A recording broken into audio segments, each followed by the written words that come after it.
विद्यार्थीगण कृपया ध्यान दें। कुमार गौरव सर लेकर आ रहे हैं रेलवे एनटीपीसी के लिए ब्रह्मास्त्र, सवालों की आंधी, तैयारी का तूफान। रेलवे एनटीपीसी जो आपकी डिमांड थी गुरुजी कब करोगे कब करोगे कब करोगे, कि 26 तारीख से आपका ब्रह्मास्त्र मैंने लॉन्च करने जा रहा हूँ। ठीक है, जीके जीएस और करंट अफेयर्स जो है इसके 50 सवाल आपके पेपर में आएंगे।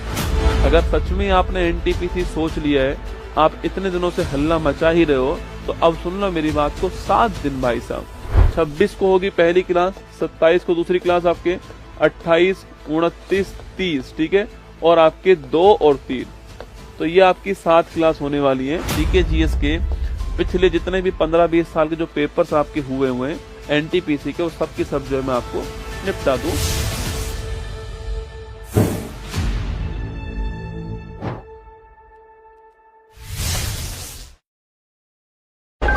विद्यार्थीगण कृपया ध्यान दें। कुमार गौरव सर लेकर आ रहे हैं रेलवे एनटीपीसी के लिए ब्रह्मास्त्र, सवालों की आंधी, तैयारी का तूफान। रेलवे एनटीपीसी जो आपकी डिमांड थी गुरुजी कब करोगे कब करोगे कब करोगे, कि 26 तारीख से आपका ब्रह्मास्त्र मैंने लॉन्च करने जा रहा हूँ। ठीक है, जीके जीएस और करंट अफेयर्स जो है इसके 50 सवाल आपके पेपर में आएंगे। अगर सच में आपने एनटीपीसी सोच लिया है, आप इतने दिनों से हल्ला मचा ही रहे हो, तो अब सुन लो मेरी बात को। 7 दिन भाई साहब, 26 को होगी पहली क्लास, 27 को दूसरी क्लास आपके, 28, 29, 30, ठीक है, और आपके 2 और 3, तो ये आपकी 7 क्लास होने वाली है। जीके जीएस के पिछले जितने भी 15-20 साल के जो पेपर्स आपके हुए हैं एनटीपीसी के, वो सब की सब जो है मैं आपको निपटा दूं।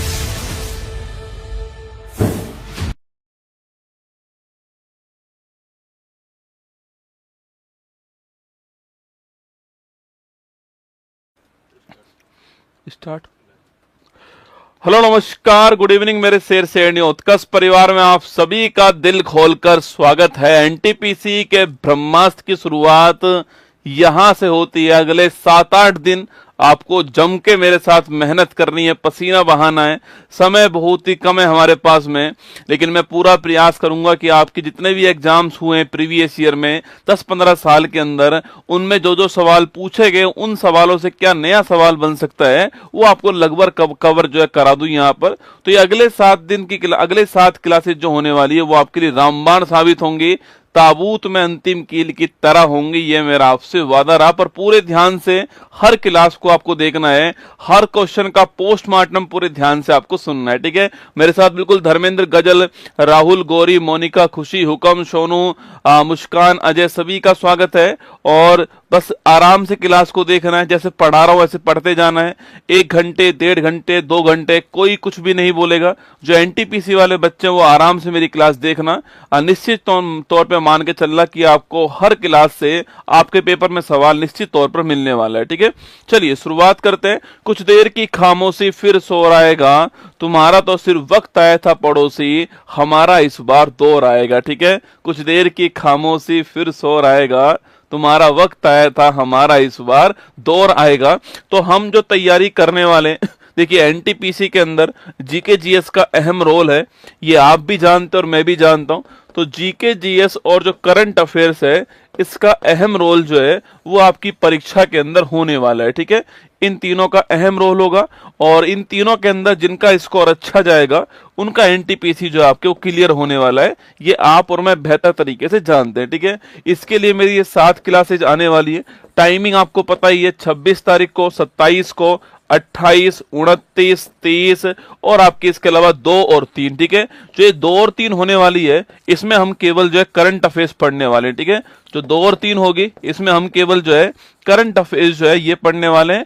और 26, 27, 28, 29, 30 जो है यहाँ पर हम जीके जीएस साथ में स्टैटिक वाला जो पोर्शन होगा इसको कवर करने वाले हैं। ये आपके लिए सूचना है। ठीक है, तो शुरुआत की 5 क्लासेज जो होंगी वो जीके जीएस स्टैटिक वाला पोर्शन होगी, और अंतिम 2 क्लास जो होंगी वो करंट अफेयर्स वाला पोर्शन जो है इसके ऊपर होने वाली है। ठीक है, स्पीड मेरी थोड़ी तेज रहने वाली है, इसलिए स्पीड से कॉम्प्रोमाइज करना पड़ेगा आपको। स्पीड तेज रहेगी, लिखूंगा भी तेज आपको यहाँ पर। आपको केवल क्लास को सुनना है, पेपर में सवाल आएगा आप कर जाओगे, ठीक है। चलिए शुरुआत करते हैं। एनटीपीसी का ब्रह्मास्त्र नंबर 1 में आप सभी का स्वागत है, ठीक है। क्वेश्चन नंबर 1 देखिए, एनटीपीसी में आप जानते हो सवाल जो है कुछ इस प्रकार आता है, ठीक है। मतलब 4 ऑप्शन होते हैं, उसके नीचे फिर 4 ऑप्शन होते हैं, सवाल ऐसे पूछता है आपसे, है ना। रोलेट एक्ट किस वर्ष पारित हुआ था? 1919 में, 1921 में, 1929 में, 1916 के अंदर। DCAB 4 ऑप्शन आपके सामने, ठीक है। देखो पहली बात दोस्तों, आपके यहां पर 4 साल लिखे हुए हैं। एक तो लिखा हुआ है 1916 लिखा हुआ है, एक लिखा हुआ है 1919, एक लिखा हुआ है 1921 और एक आपके लिखा हुआ है 1929, ठीक है। इन चारों साल के बारे में बात करते हैं, ठीक है। देखो जो 1916 है आपके, यहां पर आप जानते हो इस वर्ष दोस्तों कांग्रेस का लखनऊ अधिवेशन हुआ था। पेपर के लिए महत्वपूर्ण सवाल है। और आप ये भी जानते हो कि जो लखनऊ अधिवेशन था, इसके अंदर अंबिका चरण मजमूदार जो है यह इसके अध्यक्ष थे, ये भी आपको ध्यान रखना है, ठीक है। और इसी अधिवेशन में कांग्रेस और मुस्लिम लीग जो है इसके मध्य क्या हुआ था? एग्रीमेंट हुआ था।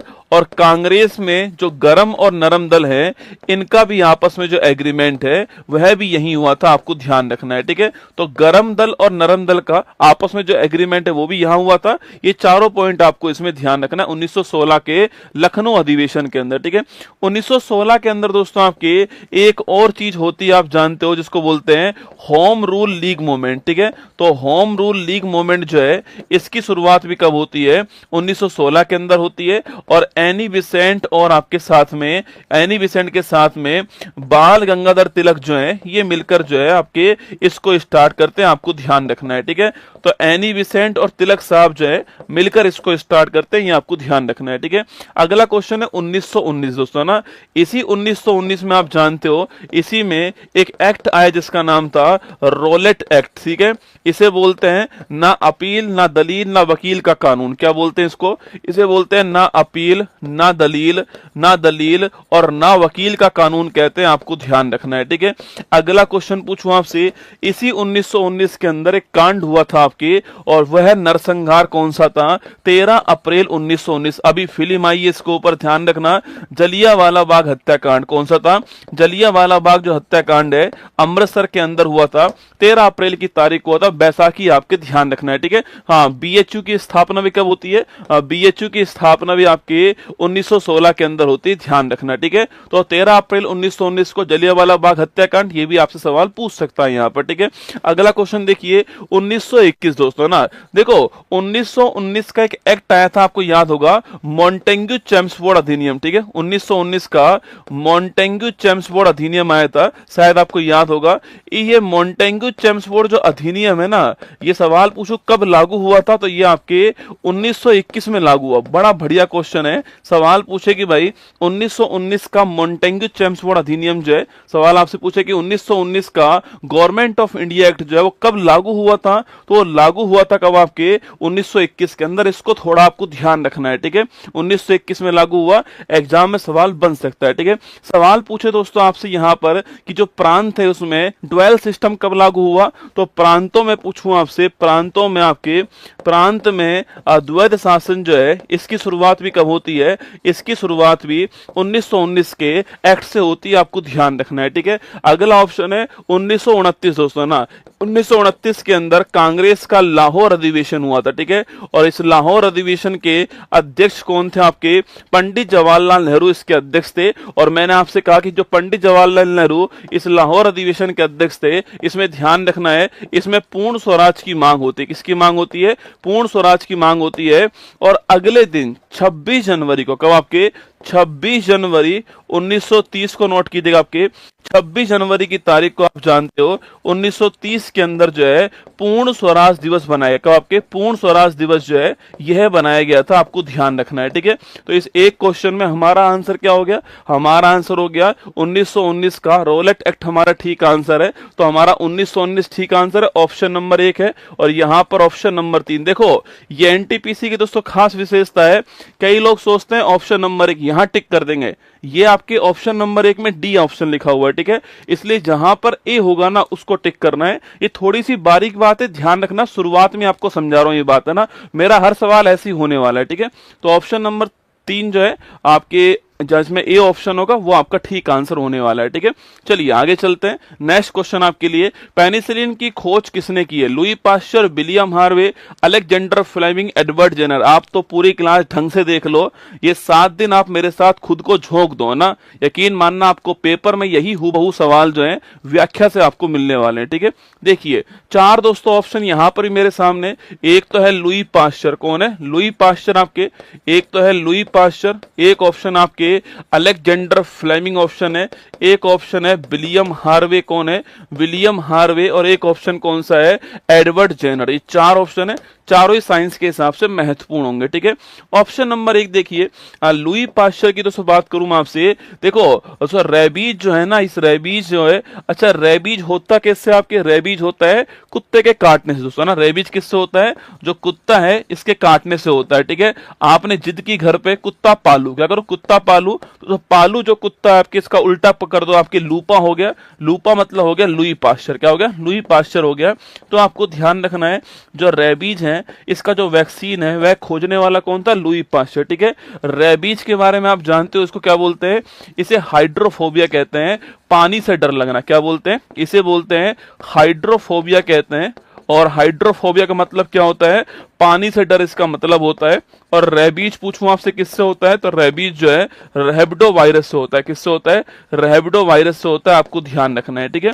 तो रेबीज रैबिडो वायरस से होता है, और हाइड्रोफोबिया इसे कहते हैं हम लोग, ध्यान रखिएगा। और ये लुई पाश्चर ने इसका वैक्सीन खोजा, ये आपको ध्यान रखना है, ठीक है। अगला क्वेश्चन दोस्तों आपके फ्लेमिंग, ठीक है। जो फ्लेमिंग है, अगर इसकी मैं बात करूं आपसे, अलेक्जेंडर फ्लेमिंग जो है, जो पेनिसिलिन है आपके, जो पेनिसिलिन है इसकी खोज करने वाला कौन था? फ्लेमिंग, ठीक है। और पेनिसिलिन आपके विश्व की पहली एंटीबायोटिक, आपको ध्यान रखना है, ठीक है। तो वर्ल्ड की फर्स्ट एंटीबायोटिक कौन सी है? पेनिसिलिन है, और इसकी खोज करने वाला फ्लेमिंग था, आपको ध्यान रखना है, ठीक है। अगला क्वेश्चन आपके दोस्तों हार्वे की बात करूं मैं आपसे, अरे विलियम हार्वे सवाल पूछे कि भाई रक्त परिसंचरण तंत्र जो है, रक्त परिसंचरण तंत्र जो है, इसके बारे में बताने वाले कौन था? आपके ब्लड सर्कुलेशन सिस्टम जो है, इसके बारे में बताने वाले कौन था? आपके हार्वे दोस्तों ना। और आपने सुना होगा जो रक्त परिसंचरण तंत्र आपके, इसी में आपके हार्ट आता है। कौन सा आता है? जो हार्ट है आपके, वही ब्लड को पूरी बॉडी के अंदर पंप करता है, ये आपको ध्यान रखना है, ठीक है। अच्छा जेनर की बात करूं मैं आपसे, एडवर्ड जेनर दोस्तों आपके, इसने जो आपके चिकन जो आपके स्मॉल पॉक्स जो होता है, जिसको आप लोग चेचक कहते हो, क्या बोलते हो? चेचक कहते हो। इस चेचक का वैक्सीन टीका खोजने वाला कौन था? इसका वैक्सीन खोजने वाला था एडवर्ड जेनर, ठीक है। और यह विश्व की पहली क्या है? यह विश्व की पहली वैक्सीन है, यह भी आपको ध्यान रखना है, ठीक है। तो वर्ल्ड की पहली वैक्सीन पूछूं आपसे, वह चेचक की, ध्यान रखना आपके। और खोजने वाला कौन? आपके एडवर्ड जेनर जो है, यह खोजने वाला आपको ध्यान रखना है। अच्छा भारत कौन से 3 रोग से मुक्त हो चुका है? देखो भारत जो है कौन से 3 जो रोग हैं इससे मुक्त हो चुका है आपके। तो एक दोस्तों रोग का नाम लिखिए आप लोग, क्या है? चेचक, ठीक है। स्मॉल पॉक्स हो गया, 1980 में इससे फ्री हो गया, ठीक है। एक हो गया पोलियो, पोलियो आप जानते हो 2014 में हम इससे फ्री हो गए। और साल्क वैक्सीन जो है, यह पोलियो की जो वैक्सीन है, खोजने वाले साल का आपको ध्यान रखना है, ठीक है। एक अभी कुछ दिनों पहले हम ट्रैकोमा फ्री हो गए, ठीक है। ट्रैकोमा फ्री हो गए, आंख की बीमारी होती है ट्रैकोमा, ये आपको ध्यान रखना है, ठीक है। 2025 हम ट्रैकोमा फ्री हो चुके हैं, ठीक है। तो चेचक से हम फ्री हो चुके हैं 1980 में, पोलियो से 14 के अंदर फ्री हो चुके हैं, और ट्रैकोमा से हम जो आंख की बीमारी होती है इससे भी फ्री हो चुके हैं, ये आपको ध्यान रखना है, ठीक है। अच्छा सवाल पूछूं आपसे, चेचक जो रोग है आपके दोस्तों, चेचक जो रोग है आपके, यह किससे होता है? ठीक है, सवाल यह है चेचक जो रोग है जिसको आप स्मॉल पॉक्स कहते हो, इसके वायरस का नाम क्या है? क्या इसके वायरस का नाम क्या है? क्वेश्चन आपके सामने यहां पर, ठीक है। चलिएगा हमारा आंसर क्या हो गया? हमारा आंसर पेनिसिलिन की खोज करने वाला कौन है? Alexander Fleming. Option number B होगा आपके, जहां पर बी है तो ये हमारा आंसर ऑप्शन नंबर 4 होने वाला है। बी आपका ठीक आंसर है, ये आपको ध्यान रखना है, ठीक है। एक क्वेश्चन आपके सामने, चेचक जो है, जो स्मॉल पॉक्स है, इसके वायरस का नाम क्या होता है ये आपको बताना है, ठीक है। चेचक या जो जो स्मॉल पॉक्स है आपके दोस्तों, इसका वायरस का नाम क्या है? ठीक है दोस्तों, आपने अपनी गर्लफ्रेंड से कहा कि अपन लोग चेतक पर घूमने चलेंगे दोस्तों ना, आपने अपनी गर्लफ्रेंड से कहा कि जो मॉल है हम लोग कहाँ चलेंगे, मॉल हम दोस्तों किससे, आपके चेतक जो है आपके इससे चलेंगे। ठीक है, आपकी गर्लफ्रेंड ने कहा नहीं मैं तो नहीं जाऊं चेतक से दोस्तों आपके, यार तेरा चेतक पे चल तन चस्का रेड फरारी का, वो कहती है मैं कौन नहीं जाऊं चेतक के ऊपर, मैं तो ओला बुक कर लूंगी, मैं तो क्या है, मैं तो ओला बुक कर लूंगी, मैं तो ओला से जाऊंगी। ठीक है, मैं तो ओला से जाऊंगी, आपको ध्यान रखना है। ठीक है, तो लिखिएगा इसके वायरस का नाम क्या होता है, वेरी ओला वायरस। क्या होता है, वेरी ओला वायरस जो है ये इसके वायरस का नाम है आपके स्मॉल पॉक्स, चेतक और वेरियोला। ठीक है, ध्यान रखना। ठीक है, तो वेरियोला वायरस जो है ये आपके चेचक का वायरस है, आपको ध्यान रखना है। ठीक है, चलिए क्वेश्चन नंबर 3 देखिए, कर्णम मल्लेश्वरी किस खेल से संबंधित है? तीरंदाजी से, शतरंज से, भारोत्तोलन से, टेबल टेनिस से। देखो कर्णम मल्लेश्वरी का नाम आपको थोड़ा ध्यान रखना है। ठीक है, और जब आप कर्णम मल्लेश्वरी का नाम पढ़ ही रहे हो तो आपको यहीं पर साथ में ही एक नाम और नोट कर लेना है। वो कौन सा है? वह आपके केडी जादव। कौन है? केडी जादव। ये दो नाम आपको ध्यान रखने हैं। ठीक है, देखो कर्णम मल्लेश्वरी दोस्तों, आपसे पूछूं आपसे, कर्णम मल्लेश्वरी जो है सन 2000 के अंदर सिडनी के अंदर ओलंपिक हुआ। कहाँ हुआ? सिडनी के अंदर जो है ओलंपिक हुआ था। बात कब की आपके, यह बात जो है आपके किस वर्ष की है? सन 2000 की बात है। ठीक है, और इस ओलंपिक में ब्रॉन्ज मेडल जीतकर कौन लाती है? कर्णम मल्लेश्वरी लेकर आती है। ठीक है, खेल कौन सा था आपके? खेल था वेट लिफ्टिंग। कौन सा खेल आपके? खेल था वेट लिफ्टिंग, आपको ध्यान रखना है। ठीक है, भारोत्तोलन खेल था, ब्रॉन्ज जीतती है और ये पहली बार कोई ओलंपिक के अंदर भारतीय महिला जो है वो ब्रॉन्ज जीत कर लाई। ठीक है, तो पहली भारतीय महिला बनती है, पहली भारतीय महिला जो ओलंपिक के अंदर पदक जीत कर लाती है वो कर्णम मल्लेश्वरी बनती है दोस्तों ना। इन्हीं कर्णम मल्लेश्वरी को हमने क्या दिया? इन्हीं कर्णम मल्लेश्वरी को हमने जो है भारत का हाईएस्ट खेल सम्मान जो है, जिसका नाम पहले था राजीव गांधी खेल रत्न पुरस्कार। ठीक है, आजकल तो आप जानते हो इसका नाम चेंज हो गया, पर पहले इसका नाम राजीव गांधी खेल रत्न अवार्ड इसका नाम था, पहले की बात कर रहा हूं। ठीक है, तो ये राजीव गांधी खेल रत्न अवार्ड पाने वाली पहली भारतीय महिला है, यह भी आपको ध्यान रखना है। ठीक है, तो यह अवार्ड पाने वाली पहली भारतीय महिला कौन आपके? वो भी कर्णम मल्लेश्वरी को आपको ध्यान रखना है। ठीक है दोस्तों, इसी का नाम क्या हो चुका है? इसी का नाम चेंज हो चुका है। कौन सा? आपके मेजर ध्यानचंद खेल रत्न अवार्ड। क्या हो चुका है? मेजर ध्यानचंद खेल रत्न अवार्ड जो है ये इसका नया नाम हो चुका है। 2021 के अंदर जो है इसका नाम हमने चेंज कर दिया और मेजर ध्यानचंद जो अवार्ड है इसकी जो इनामी राशि कितनी हो चुकी है? 25 लाख रुपए जो है इसकी इनामी राशि है। और इस साल पूछूं आपसे दोस्तों, इस साल जो है कितने लोगों को मिला है? तो इस साल नोट कीजिएगा, आपके इस साल 25 के अंदर जो है यह जो अवार्ड आपके 24 के अंदर जो अवार्ड मिला था, आपके लेटेस्ट जो अवार्ड है उनका दोस्तों नाम पूछू क्या आपके? तो उनका नाम नोट कीजिए। एक का नाम डी गुकेश। क्या नाम है? एक का नाम है डी गुकेश, शतरंज के खिलाड़ी है, ध्यान रखना दोस्तों। एक नाम लिखिए आप मनु भाकर हो गई। मनु भाकर आप जानते हो किसकी? आपके मनु भाकर जो है आपके शूटिंग की खिलाड़ी है, ये भी आप परिचित हो दोस्तों। एक नाम नोट कीजिए आप। इसके अलावा दोस्तों एक नाम लिखिए आप जो है प्रवीण कुमार हो गए। प्रवीण कुमार जो है वो दिव्यांग खिलाड़ी है और किसके? High jump. किसके? हाई जंप के खिलाड़ी है, दिव्यांग, ये आपको ध्यान रखना है। और एक हमारे कप्तान साहब जो है हरमनप्रीत जी हो गए आपके, जो हॉकी के कप्तान है, आपको ध्यान रखना है। ठीक है, तो इन 4 लोगों को इस साल क्या मिला है? इन 4 लोगों को लेटेस्ट आपके कौन सा अवार्ड मिला है? लेटेस्ट जो है मेजर ध्यानचंद अवार्ड मिला, आपको ध्यान रखना है। ठीक है, तो कर्णम मल्लेश्वरी का नाम इसलिए महत्वपूर्ण बनता है एग्जाम में। ठीक है, अच्छा केडी जादव पूछूं आपसे दोस्तों, ये भी हमारे लिए महत्वपूर्ण है। 1952 का एक ओलंपिक हुआ, हेलेंस्की ओलंपिक। कौन सा था? हेलेंस्की ओलंपिक था। हेलेंस्की पूछूं आपसे किसकी राजधानी है? फिनलैंड की राजधानी, आपको ध्यान रखना है। इसी हेलेंस्की ओलंपिक में इन्होंने ब्रॉन्ज मेडल जीता। किस खेल के अंदर? आपके ये खेल थी कुश्ती या फिर रेसलिंग के अंदर। ठीक है, और ओलंपिक में ब्रॉन्ज ओलंपिक में पदक जीतने वाले पहले भारतीय कौन थे? पहले जो भारतीय थे उनका नाम था केडी जादव, आपको ध्यान रखना है। ठीक है, तो इनके साथ में लगे हाथ इनका नाम भी आप नोट कर लीजिए ना। तो इसमें लेटेस्ट वाला सवाल पूछ सकता है आपसे। ये सवाल कई बार पूछा गया है कि भाई जब मेजर ध्यानचंद अवार्ड आपके कब चेंज हुआ, इसमें कितना पैसा मिलता है, ये भी अवार्ड आपके क्वेश्चन में आया हुआ है। ठीक है, और इस बार किसको मिला है, इनका खेल कौन सा है, ये सवाल भी आपसे पूछ सकता है। तो हमारा आंसर हो गया भारत सोलन हमारा आंसर है, ऑप्शन नंबर सी हमारा आंसर, ऑप्शन नंबर 4 जो है वो इसका करेक्ट आंसर हो गया। ठीक है, यहां पर दोस्तों एक खेल आपके टेबल टेनिस, ठीक है, इसके कुछ खिलाड़ी के नाम आपको ध्यान रखने हैं एग्जाम के हिसाब से ना। देखो टेबल टेनिस जो है ना, आपके टेबल टेनिस जो है, इसमें पहली बात तो आपको ध्यान रखना है, टेबल टेनिस में एक तो नाम नोट कीजिए आप, शरद कमल। क्या नाम नोट है? शरद कमल का नाम नोट करना। और ये शरद कमल एग्जाम के लिए बड़ा महत्वपूर्ण है, अभी कुछ दिनों पहले इन्होंने संन्यास लिया, आपको ध्यान रखना है। ठीक है, एक महिलाओं में मानिका बत्रा का नाम ध्यान रखना, ठीक है, और एक श्रीजा अकूला जो है, इनका नाम नोट कीजिए ना। तो मानिका बत्रा, श्रीजा अकूला और शरद कमल जो है, ये आपके टेबल टेनिस के महत्वपूर्ण खिलाड़ी हैं, ध्यान रखिएगा। ठीक है, वहीं दोस्तों चेस की बात करूं मैं आपसे, शतरंज की बात करूं आपसे, इसमें होते ग्रैंड मास्टर। कौन होते हैं? इसमें होते हैं ग्रैंड मास्टर। ठीक है, और पहले ग्रैंड मास्टर तो आप जानते हैं कौन है? विश्वनाथ आनंद। ठीक है, पूरा भारत जानता है विश्वनाथ आनंद, माइंड मास्टर इनकी पुस्तक का नाम है। और भारत का पहला राजीव गांधी जो खेलरत्न अवार्ड है वो किसको प्राप्त हुआ था? इन्हीं को प्राप्त हुआ था, आप जानते हो। ठीक है, सवाल पूछूं आपसे, अभी 286वां कौन सा है? पर दोस्तों एनटीपीसी थोड़ी पुरानी है रसगुल्ला ना, एनटीपीसी सवाल जो पूछते हैं ना वो 25 का ना पूछकर 24 का पूछेगी आपसे ना। तो एनटीपीसी पूछेगी आपसे कि 85वें नंबर का कौन है। ठीक है, एनटीपीसी सवाल पूछेगी आपसे कि जो 85वां है ये कौन सा है। ठीक है, तो 86वां ग्रैंड मास्टर कौन आपके वर्तमान में?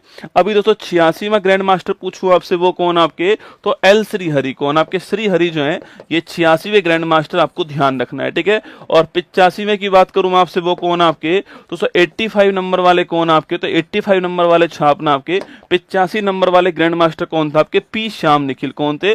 पी श्याम निखिल, ये आपको ध्यान रखना है। ठीक है, तो दोनों क्वेश्चन एग्जाम वाला पूछ सकता है, दोनों की दोनों कहां के रहने वाले हैं? तमिलनाडु के रहने वाले, ये भी आपको हल्का मोटा ध्यान रखना है। ठीक है, चलिए हमारा आंसर हो गया ऑप्शन नंबर सी, ध्यान रखिए ना। क्वेश्चन नंबर 4 देखिए, निम्नलिखित में से किस नदी को बंगाल का शोक के रूप में जानते हैं? ठीक है, देखो दोस्तों ऑप्शन कौन कौन से आपके, एक तो नदी कौन सी आपके? दामोदर नदी। कौन सी है? दामोदर नदी है। एक नदी का नाम है कोशी नदी, लिखना कोशी दोस्तों नदी होगी आपके। एक नदी का दोस्तों नाम लिखिए आप लोग, आपके एक नदी का नाम लिखिए आप लोग, हवांगो नदी। कौन सी? हवांगो नदी लिखिएगा, ये भी आपसे पूछ सकता है आपसे। देखो दामोदर नदी जो है इसको बोलते हैं बंगाल का शोक। क्या बोलते हैं?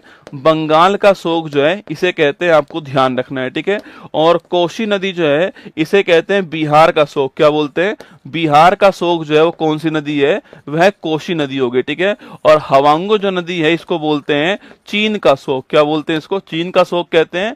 इसी को आपके चीन के अंदर येलो रिवर कहते हैं। क्या बोलते हैं? येलो रिवर कहते हैं चीन में, ये आपको ध्यान रखना है। ठीक है, दामोदर नदी को बोलते हैं बंगाल का शोक, कोशी को बोलते हैं बिहार का शोक, हवांगो क्या बोलते हैं आपके? इसे बोलते हैं चीन का शोक। ठीक है, यहीं पर दोस्तों नोट कीजिए, आपके एक नदी का नाम और लिखा हुआ आपके, जिसका नाम है महानदी। ठीक है, तो महानदी जो है आपके, सवाल पूछूं आपसे, जो महानदी है दोस्तों इसी किनारे पर कौन आपके? इसी किनारे पर हीराकुड बांध है, जो कि कहां पर है?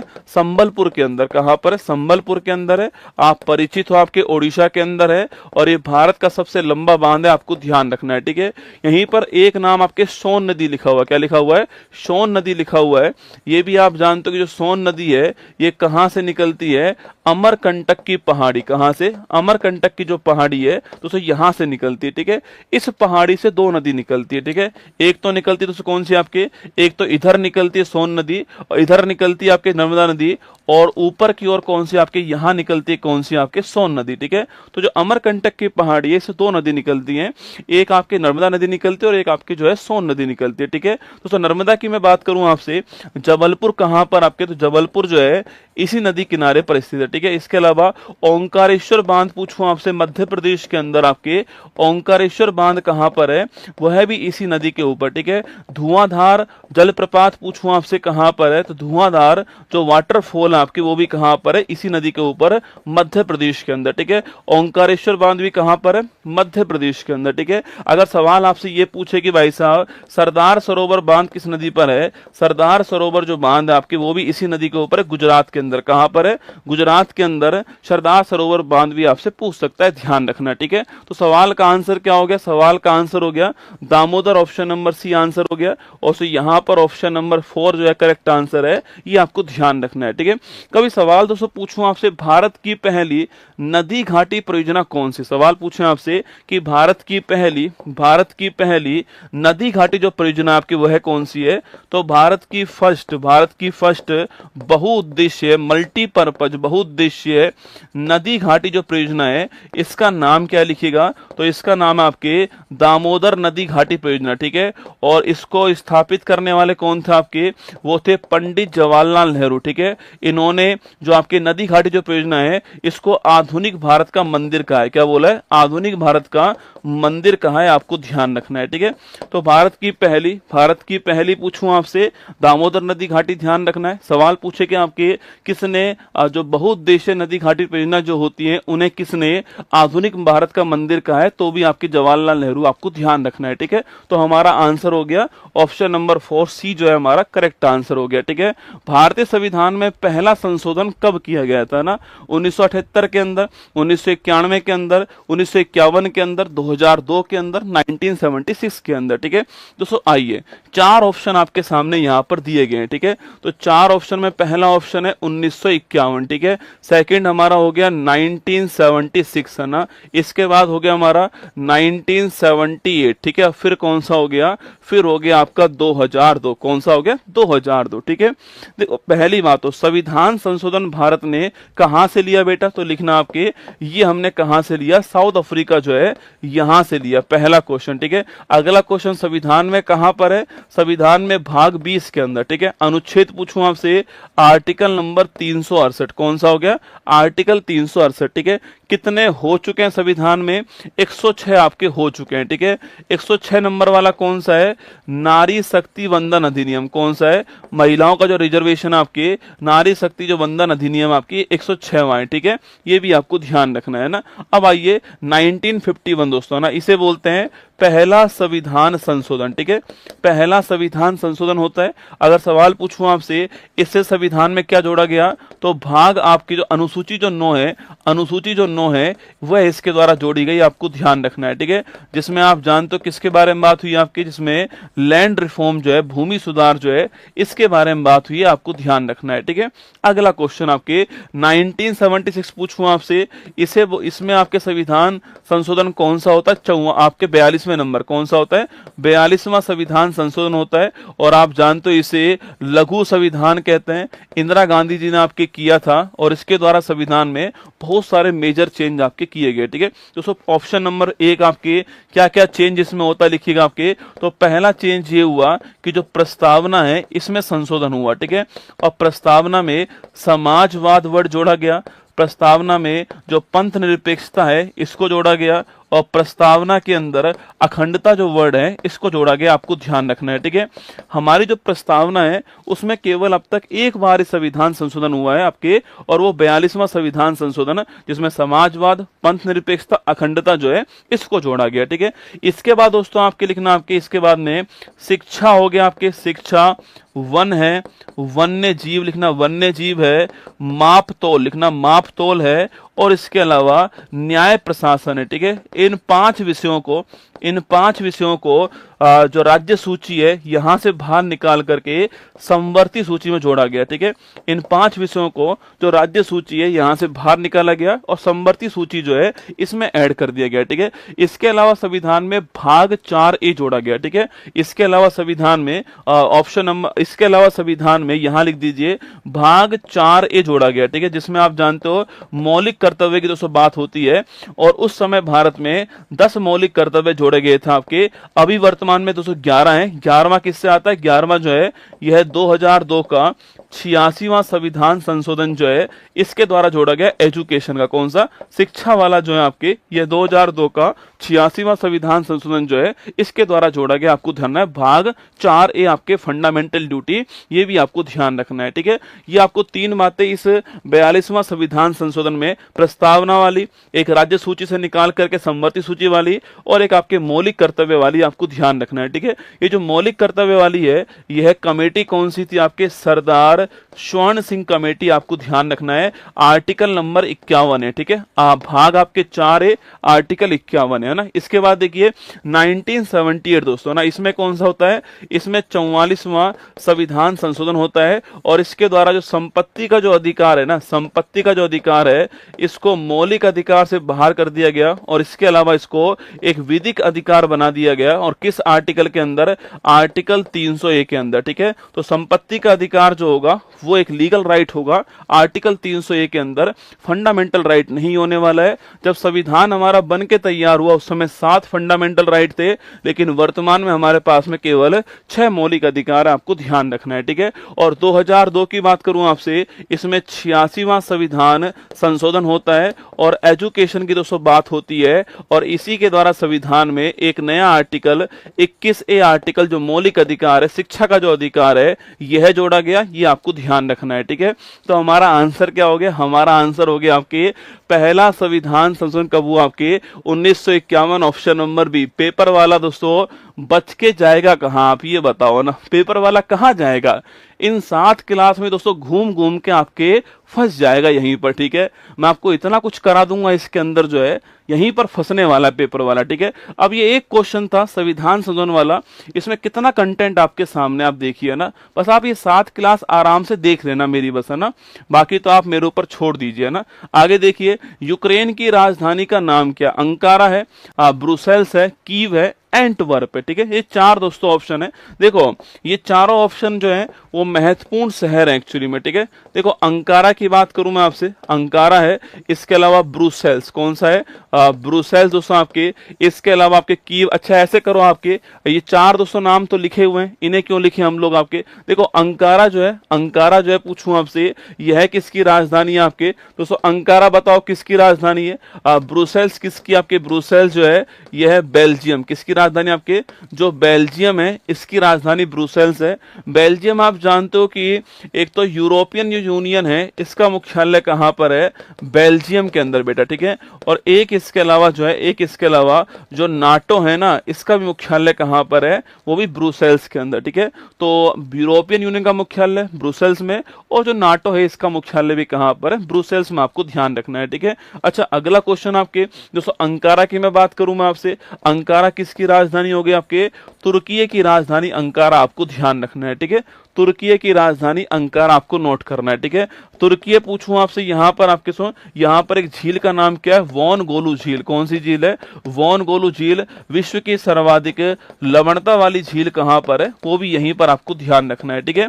अगर सवाल पूछे आपसे ये आप नोट कीजिए, ठीक है। अच्छा कीव की बात करूं मैं आपसे, कीव किसकी राजधानी, यूक्रेन की, किसकी राजधानी है, सो कीव पूछूं आपसे तो कीव किसकी राजधानी होगी आपके, कीव जो है यूक्रेन की राजधानी, आपको ध्यान रखना है, ठीक है। अच्छा इसकी करेंसी पूछूं आपसे, मुद्रा का नाम क्या है, यह क्वेश्चन आपके सामने, ठीक है। जो यूक्रेन है इसकी मुद्रा का नाम क्या है, यह क्वेश्चन आपके सामने, ठीक है।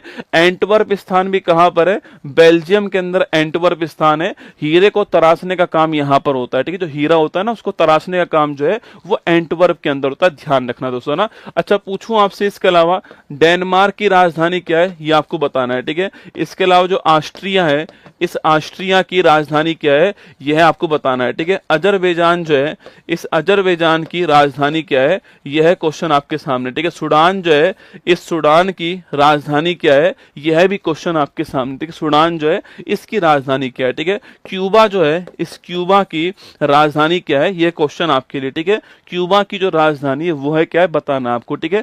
देखो यूक्रेन की दोस्तों मुद्रा का नाम पूछूं आपसे क्या है, यूक्रेन की जो मुद्रा है इसका नाम क्या है आपके, अरे यूक्रेन की राजधानी तो कीव हो गई आपके, मुद्रा का नाम पूछूं आपसे क्या, आपके मुद्रा का नाम बताओ। अरे भाई किसी को नहीं पता मुद्रा का नाम क्या है इसकी, मैं भी नहीं बता रहा, ठीक है। डेनमार्क की राजधानी क्या है, कोपेनहेगन, क्या है, डेनमार्क की राजधानी कोपेनहेगन है। ऑस्ट्रिया की राजधानी क्या, वियना हो गई। अजरबैजान की राजधानी पूछूं आपसे, बाकू हो गई आपकी। सूडान की राजधानी खार्तूम, लिखना खार्तूम है। और क्यूबा की राजधानी क्या है, हवाना, क्या है, हवाना जो है ये क्यूबा की राजधानी, आपको ध्यान रखना है, ठीक है। दोस्तों लीरा नहीं है, लीरा तो किसकी मुद्रा, आपके तुर्की की मुद्रा है लीरा, ठीक है। तो लीरा किसकी, आपके लीरा जो है तुर्की की मुद्रा है, ध्यान रखना है, ठीक है। न्यू साइकिल जो जो है न्यू शेकेल आपके न्यू शेकेल जो है वह इजराइल की मुद्रा है। किसकी है? जो न्यू शेकेल है यह इजराइल की मुद्रा, आपको ध्यान रखना है, ठीक है। तो न्यू शेकेल इजराइल, ठीक है। अच्छा, हमारा आंसर क्या हो गया? हमारा आंसर जो आपके ऑप्शन नंबर सी हो गया। तो ये हमारा ऑप्शन नंबर 2 जो है हमारा करेक्ट आंसर हो गया, ठीक है। आगे बढ़िएगा, नेक्स्ट क्वेश्चन आपके, यामिनी कृष्णमूर्ति जिनका हाल ही में निधन हो गया वह किस क्षेत्र से संबंधित है? क्लासिकल डांस, गायन, लेखन और पत्रकारिता और अभिनय, ठीक है। यामिनी कृष्णमूर्ति का नाम पूछा गया यहाँ पर। तो यामिनी जो कृष्णमूर्ति है, अगर बात करूं मैं आपसे, यामिनी कृष्णमूर्ति जो है, देखो पहला क्वेश्चन, यामिनी कृष्णमूर्ति जो है इनके बारे में नोट कीजिएगा, यह भरतनाट्यम प्लस किसकी? आपके भरतनाट्यम प्लस कुचिपुड़ी की महान कलाकार थी, आप जानते हो, ठीक है।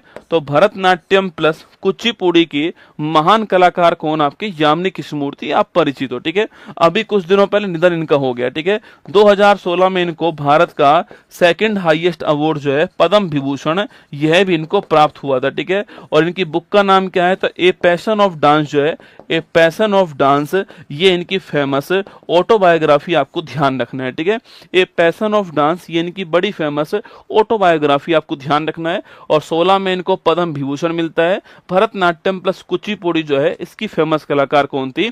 यामिनी कृष्णमूर्ति थी। तो हमारा आंसर क्या हो गया? ऑप्शन नंबर 1 जो है क्लासिकल डांस हमारा ठीक आंसर है। तो ये हमारा ऑप्शन नंबर 1 करेक्ट आंसर हो गया, ठीक है। अच्छा, भारत में पूछूं आपसे, भारत के अंदर कुल कितने क्लासिकल डांस आपके? तो भारत में कुल 208 क्लासिकल डांस है। क्या है? भारत में कुल कितने क्लासिकल डांस है? तो भारत में 8 क्लासिकल डांस है। सबसे पुराना कौन सा? सबसे पुराना पूछूं आपसे तो वह भरतनाट्यम हो गया, ठीक है।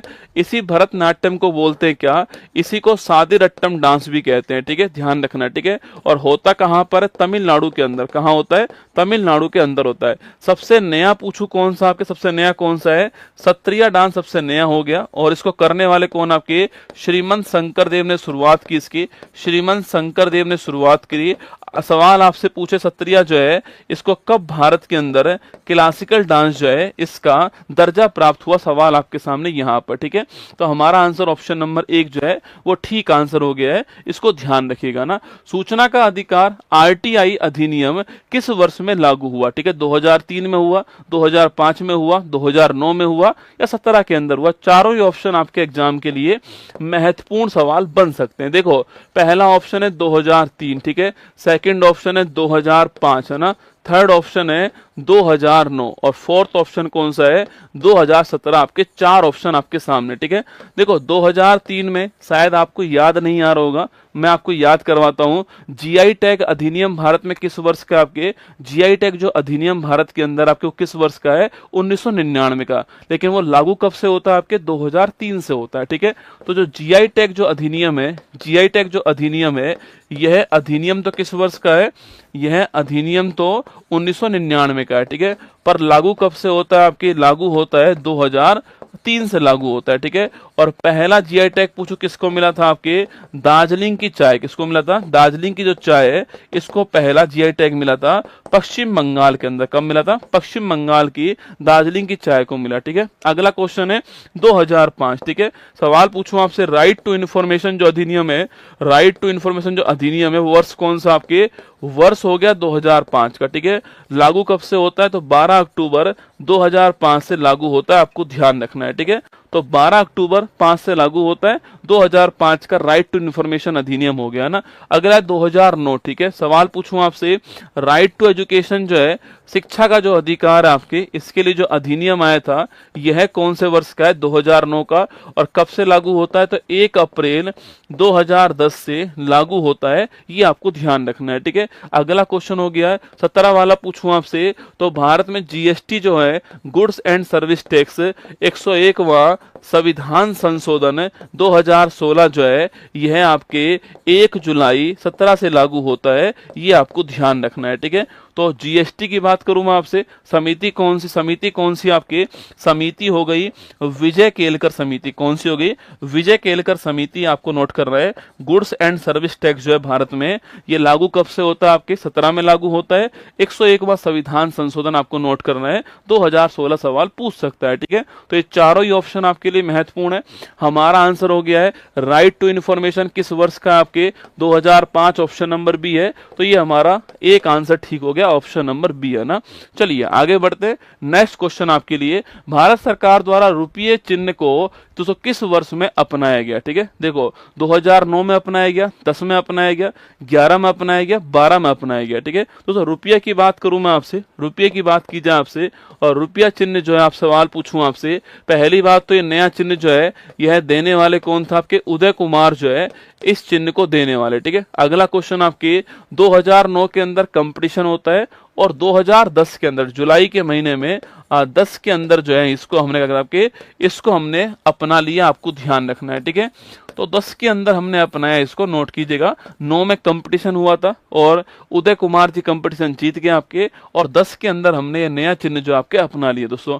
अभी दोस्तों हमारे पास कौन कौन से रुपये आपके, 10 रुपए का नोट हमारे पास है, 20 रुपए का नोट हमारे पास है, 50 रुपए का नोट हमारे पास में, 100 रुपए का नोट हमारे पास में, और आपके 200 रुपए का नोट हमारे पास में, और 500 रुपए का नोट हमारे पास में। ठीक है, फटाफट याद करो, बताओ मुझे इनमें कौन कौन से आपके फोटो लगे हुए हैं। ठीक है, देखो आपके 10 रुपए का नोट पूछूं आपसे, 10 रुपए का दोस्तों नोट पूछे आपसे, 10 रुपए का नोट में क्या लिखा हुआ है? इसमें आपके जो है कोणार्क सूर्य मंदिर, क्या है? कोणार्क सूर्य मंदिर जो है 10 रुपए का नोट में आपको नोट करना है। ठीक है, 20 रुपए का नोट पूछूं आपसे, एलोरा की जो गुफा है आपके वो 20 रुपए के नोट के ऊपर है ना। 50 पूछूं आपसे, हम्पी जो है आपके वो 50 के ऊपर हो गया। ठीक है, 100 रुपए का नोट पूछूं आपसे, रानी की जो बाब है गुजरात के अंदर वो 100 रुपए के नोट पर हो गए। ठीक है, रानी की बाब गुजरात 100 रुपए का नोट है ना। 200 पूछूं आपसे, सांची का जो स्तूप है आपके, सांची का जो स्तूप हो गया आपके मध्य प्रदेश के अंदर वो 200 रुपए के नोट पर हो गया। ठीक है, और 500 रुपए का नोट आप जानते हो लाल किला जो है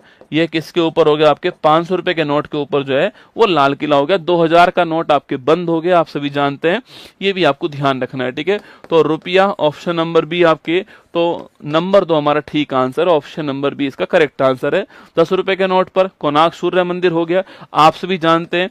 इसे किस नाम से जानते हैं? आपके ब्लैक पैगोडा के नाम से जानते हैं, इसको नोट करना। और गंगवंश जो है इसको बनवाने वाला ओडिशा के अंदर स्थित आप सभी जानते हैं, और नरसिंह देव फर्स्ट जो है इन्होंने बनाया था, ये भी आपको ध्यान रखना है। ठीक है, तो गंगवंश ने बनाया, ब्लैक पैगोडा कहते हैं, ध्यान रखिएगा। ठीक है, एलोरा का पूछूं आपसे कहां पर है? ये आपके महाराष्ट्र के अंदर। ठीक है, कहां है? महाराष्ट्र के अंदर। हम्पी कहां पर? आपके कर्नाटक के अंदर है। किसकी राजधानी थी? आपके जो विजयनगर जो है इसकी राजधानी कौन सी थी? हम्पी थी, आपको ध्यान रखना है। ठीक है, और इसी विजयनगर की स्थापना करने वाले कौन थे? हरियर बुक्का जो है इसी की स्थापना करने वाले। ठीक है, और इसी विजयनगर वंश में आपके, अच्छा हरियर बुक्का का वंश कौन सा था? आपके संगम वंश था। ठीक है, लेकिन इसी में बड़ा फेमस वंश कौन सा हुआ है? तुलु वंश हुआ है। ठीक है, और इसी तुलु वंश में कौन था? आपके इसी तुलु वंश में कृष्णदेव रॉय। कौन थे? कृष्णदेव रॉय एक महान शासक हुए, आपको ध्यान रखना है। ठीक है, इनके बारे में एक सवाल खूब पूछता है एग्जाम वाला, कृष्णदेव रॉय जो है इनकी बुक का नाम है आमुक्त माल्यदा। ठीक है, यह किस लैंग्वेज में है? यह सवाल स्टैटिक में खूब आता है। ठीक है, तो नोट करना, यह बुक जो है आपके वह तेलुगु भाषा में, आपको ध्यान रखना है किसके अंदर है? तेलुगु भाषा में नोट कीजिए। ठीक है, रानी की बाब गुजरात के अंदर आपको नोट करना है। ठीक है, सांची का स्तूप आपके मध्य प्रदेश के अंदर है, और लाल किला आप जानते हो दिल्ली के अंदर है। तो हमारा आंसर हो गया ऑप्शन नंबर 2 बी हमारा जो है करेक्ट आंसर हो गया। ठीक है, चलिए आगे बढ़ते हैं। ऑस्टियोपोरोसिस आपके किस अंग से संबंधित रोग है ना? हड्डी से, दिल से, गुर्दा दोस्तों, फेफड़ा। ठीक है, देखो ऑस्टियो जो वर्ड होता है ना इसका अर्थ क्या होता है? इसका अर्थ होता है हड्डी। ठीक है, ऑस्टियो वर्ड आपके, ऑस्टियो वर्ड का अर्थ क्या है? हड्डी होता है। ठीक है, और जो पोरोसिस होता है इस वर्ड का मतलब होता है छेद होना या कमजोर होना। ठीक है, तो यह रोग कौन सा? यह रोग आपके हड्डी कमजोर होना। ठीक है, हड्डी कमजोर होना जो है यह रोग हो गया। और जो विटामिन डी है दोस्तों, इस विटामिन डी की कमी से, इसकी कमी से जो एडल्ट हैं आपके, इनमें रोग कौन सा? आपके इनमें रोग होता है ऑस्टियोपोरोसिस रोग। ठीक है, विटामिन डी आपसे सवाल पूछे कि भाई ऐसा कौन सा विटामिन है जो हार्मोन की तरह काम करता है? यह विटामिन डी हो गया। ठीक है, इसका नाम पूछूं, क्या नाम आपके? तो इसे कैल्सीफेरोल कहते हैं। क्या बोलते हैं इसको? कैल्सीफेरोल कहते हैं, नोट कीजिएगा। सवाल अगर आपसे यह पूछे कि इसकी कमी से बच्चों में कौन सा रोग होता है आपके, तो रिकेट्स रोग होता है। ठीक है, बच्चों में रिकेट्स होता है, सूखा रोग कहते हैं इसको, और जो आपके एडल्ट होते हैं उसमें ऑस्टियोपोरोसिस रोग होता है। ठीक है, सवाल अगर आपसे यहाँ पर ये पूछ ले कि भाई किस विटामिन को सनसाइन विटामिन कहते हैं, आपके सूर्य की जो पहली किरण होती है उसमें कौन सा विटामिन होता है, विटामिन डी होता है, आपको ध्यान रखना है। ठीक है, तो ये आपके लिए सवाल महत्वपूर्ण सवाल है, विटामिन डी का सवाल पूछ सकता है आपसे। हड्डी हमारा ऑप्शन नंबर 1 करेक्ट आंसर हो गया, यहाँ पर हमारा ऑप्शन नंबर 4 हो गया। ठीक है, सवाल दोस्तों आपसे यहाँ पर ये पूछे कि भाई मनुष्य के शरीर में आपके जो हड्डी है वो जानते हो कितनी होती है, 206 होती है। ठीक है, अगला दोस्तों क्वेश्चन आपके इस 206 के अंदर पूछूं आपसे, अक्षीय आपके जो कंकाल तंत्र है इसमें कितनी हड्डी, ये बताओ आप, तो कौन बताएगा? जो हमारा एक्सिस, जो आपके एक्सियल जो हमारा स्केलेटन सिस्टम आपके जो है इसमें कितनी हड्डी आपको बताना है। ठीक है, अगला क्वेश्चन आपके सबसे लंबी हड्डी कौन सी है, आप जानते हो सबसे लंबी दोस्तों हड्डी कौन सी है, आपके फीमर। ठीक है, फीमर कहाँ की, जांग की हड्डी, कहाँ की, जांग जो है थाई जो है वहां की हड्डी। ठीक है, सबसे छोटी हड्डी पूछूं आपसे कौन सी है, वह स्टेपिज, कौन सी स्टेपिज है, कहां पर मिलती है, कान में मिलती है, नोट करना स्टेपिज। ठीक है, इसके अलावा जो आपकी जबड़ा जो है इसकी हड्डी का नाम क्या है, मैंडिबल, बड़ी मजबूत हड्डी है ना, मैंडिबल आपके जबड़े की हड्डी का नाम है, ध्यान रखना। ठीक है, जबड़े की हड्डी मैंडिबल दोस्तों ना। जो आपके जो आपके जो कंधे हैं इसकी हड्डी का नाम क्या है, इसके फूला, क्या नाम है, इसके फूला जो है ये कंधे की हड्डी का नाम आपको ध्यान रखना है। ठीक है, तो कंधे की हड्डी का नाम इसके फूला हो गया, जबड़े का दोस्तों मैंडिबल हो गया, आपके छोटी हड्डी स्टेपिज हो गई, और सबसे लंबी आपके फीमर हो गई। मैंने सवाल पूछा आपसे कि जो हमारा एक्सियल जो स्केलेटन सिस्टम जो होता है इस 206 में से कितनी हड्डियां आपके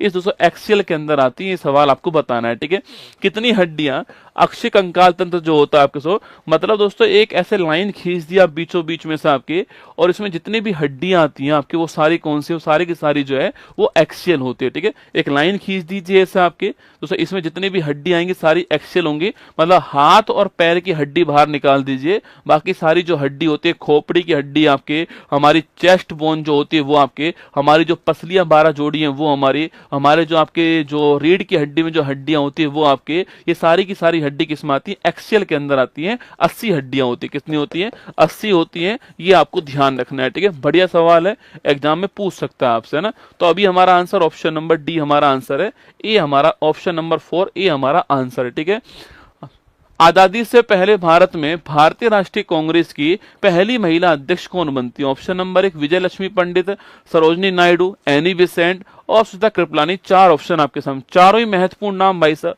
देखो विजय लक्ष्मी पंडित के बारे में आप जानते होंगे, यूएन महासभा जो है, इस यूएन महासभा की अब तक की आपके पहली महिला जो अध्यक्ष है वो कौन बनती है? तो पहली महिला जो अध्यक्ष है आपके वह बनती है कौन? आपके विजय लक्ष्मी पंडित का नाम आपको ध्यान रखना है। ठीक है, अच्छा अभी यूएन जनरल असेंबली जो महासभा है इसके वर्तमान में 79 सत्र जो है इसके अध्यक्ष कौन है? याद करो, फिलेमोन यंग। कौन है? फिलेमोन यंग है। और फिलेमोन यंग की मैं बात करूं आपसे, रहने वाले कहां के? कैमरून। कहां के रहने वाले? कैमरून के रहने वाले। लगे हाथ आप यहां पर ध्यान रखना। ठीक है, अगला ऑप्शन है सरोजनी नायडू। दोस्तों ना, आप जानते हो कि उत्तर प्रदेश की पहली महिला राज्यपाल कौन रही है आपके? तो भारत की पहली महिला राज्यपाल यही रही है। अगला क्वेश्चन आपसे पूछूं आपसे, तो कांग्रेस की पहली भारतीय महिला अध्यक्ष कौन बनती है? तो पहली भारतीय जो महिला अध्यक्ष है 1925 के अंदर जो कानपुर अधिवेशन हुआ था यहां पर अध्यक्ष कौन बनी थी? आपकी यही बनी थी। ठीक है, अगला है सुचित्रा कृपलानी। अच्छा, इनकी दोस्तों एक बुक का नाम लिखिए, द गोल्डन थ्रेशोल्ड। क्या नाम है? द गोल्डन थ्रेशोल्ड जो है ये इन्हीं की पुस्तक का नाम है, आपको ध्यान रखना है। ठीक है, द गोल्डन थ्रेशोल्ड जो है ये इन्हीं की पुस्तक का नाम आपको ध्यान रखना है। ठीक है, अगला क्वेश्चन आपके सुचित्रा कृपलानी पूछूं आपसे, तो ये भारत में किसी राज्य की पहली महिला मुख्यमंत्री रही थी, आपको ध्यान रखना है। ठीक है, भारत में किसी राज्य की पहली महिला मुख्यमंत्री का नाम ये है। ठीक है, इसके अलावा एनी बेसेंट की बात करूं मैं आपसे, तो कांग्रेस की पहली जो महिला अध्यक्ष है, पहली महिला जो अध्यक्ष है आपके वह रहती है एनी बेसेंट। 1917 के अंदर नोट करना, कलकत्ता जो अधिवेशन था यहाँ की अध्यक्ष थी, आपको ध्यान रखना है। ठीक है, एनी बेसेंट की पत्रिका का नाम पूछूं आपसे तो लिखिए कॉमनवेल्थ। क्या नाम है? कॉमनवेल्थ जो है यह इनकी पत्रिका का नाम है, आपको ध्यान रखना है। ठीक है, सवाल पूछा है कि भारतीय राष्ट्रीय कांग्रेस की पहली महिला अध्यक्ष कौन थी? तो पहली महिला अध्यक्ष कौन थी? एनी बेसेंट थी, ऑप्शन नंबर सी। यहां पर हमारा 2 आपके करेक्ट आंसर हो गया, ये आपको ध्यान रखना है। ठीक है, अगला अगला क्वेश्चन, क्वेश्चन नंबर 12 देखिए ना, भारत की सबसे लंबी सीमा किस देश के साथ लगती है? ठीक है, पाकिस्तान है, चीन है, बांग्लादेश है, नेपाल। दोस्तों ना, भारत की जो बाउंड्री है, आप सवाल पूछ रहे हैं आपसे, भारत की जो बाउंड्री है वह सबसे लंबी जो बाउंड्री है वो किस देश के साथ लगती है? सवाल आपके सामने यहाँ पर। ठीक है, तो एक बार देख लीजिए कि भारत की बाउंड्री पर कौन कौन से देश जो हैं आपके, यह देश स्थित है आपके सामने यहाँ पर। ठीक है, देखिएगा दोस्तों, इधर देश कौन सा आपके, इधर देश तो हो गया नल्ला पाकिस्तान। ठीक है, यहाँ देश कौन सा है, यहाँ देश आपके अफगानिस्तान। ठीक है, यहाँ देश कौन सा हो गया, यहाँ देश चाइना हो गया। ठीक है, यहाँ देश कौन सा हो गया, यहाँ देश आपका म्यांमार हो गया, यहाँ पर बांग्लादेश हो गया, यहाँ पर नेपाल हो गया और यहाँ पर आपका भूटान हो गया। ठीक है, चलिए पहला नंबर देखिए दोस्तों, आपके फर्स्ट नंबर देखिए आपके, तो जो बांग्लादेश, अगर सवाल पूछूं आपसे, बांग्लादेश जो है इससे बाउंड्री बनाने वाले स्टेट, बाउंड्री बनाने वाले स्टेट के नाम पूछूं आपसे कौन कौन से हैं, तो बांग्लादेश से दोस्तों बाउंड्री बनाने वाले स्टेट कौन कौन से आपके, यहाँ पर आपके पश्चिम बंगाल हो गया दोस्तों, यहाँ पर पश्चिम बंगाल के बाद मेघालय हो गया, फिर असम हो गया आपके, फिर आपके त्रिपुरा हो गया और मिजोरम हो गया। कौन कौन से हैं तो लिखिएगा, इसके अलावा पश्चिम बंगाल हो गया, पश्चिम बंगाल हो गया, मेघालय लिखिए, मेघालय हो गया, इसके साथ में आपके असम हो गया, लिखिए असम, इसके अलावा त्रिपुरा हो गया और आपके मिजोरम हो गया। ठीक है, ये 5 राज्य जो हैं वो बाउंड्री किससे बनाते हैं, बांग्लादेश से बनाते हैं, ध्यान रखिएगा। ठीक है दोस्तों, इसके बाद आपके शून्य रेखा पूछूं आपसे, कहां पर है शून्य रेखा जो है, ये है बांग्लादेश और त्रिपुरा जो है इसके बीच में आपको ध्यान रखना है। ठीक है, जीरो लाइन पूछूं आपसे, बांग्लादेश त्रिपुरा आपको ध्यान रखना है। ठीक है, सेकंड दोस्तों नंबर पूछूं आपसे, सेकंड नंबर लिखिए, पाकिस्तान से बाउंड्री कहां कहां लगती है हमारी, तो गुजरात हो गया, राजस्थान हो गया, यहाँ पंजाब हो गया और यहाँ दोस्तों आपके जम्मू कश्मीर आपके और लद्दाख हो गया। ठीक है, तो गुजरात आपके, राजस्थान, पंजाब, जम्मू कश्मीर, लद्दाख जो है ये बाउंड्री है और रेड क्लिफ लाइन जो आप जानते हो ये इंडिया पाकिस्तान जो है इसके बीच में, ये आपको ध्यान रखना है। ठीक है, वहीं दोस्तों आपके नंबर थर्ड पूछूं आपसे, नंबर थर्ड लिखिए कौन सा आपके, नंबर थर्ड तो चीन लिख दीजिए, चीन जो है,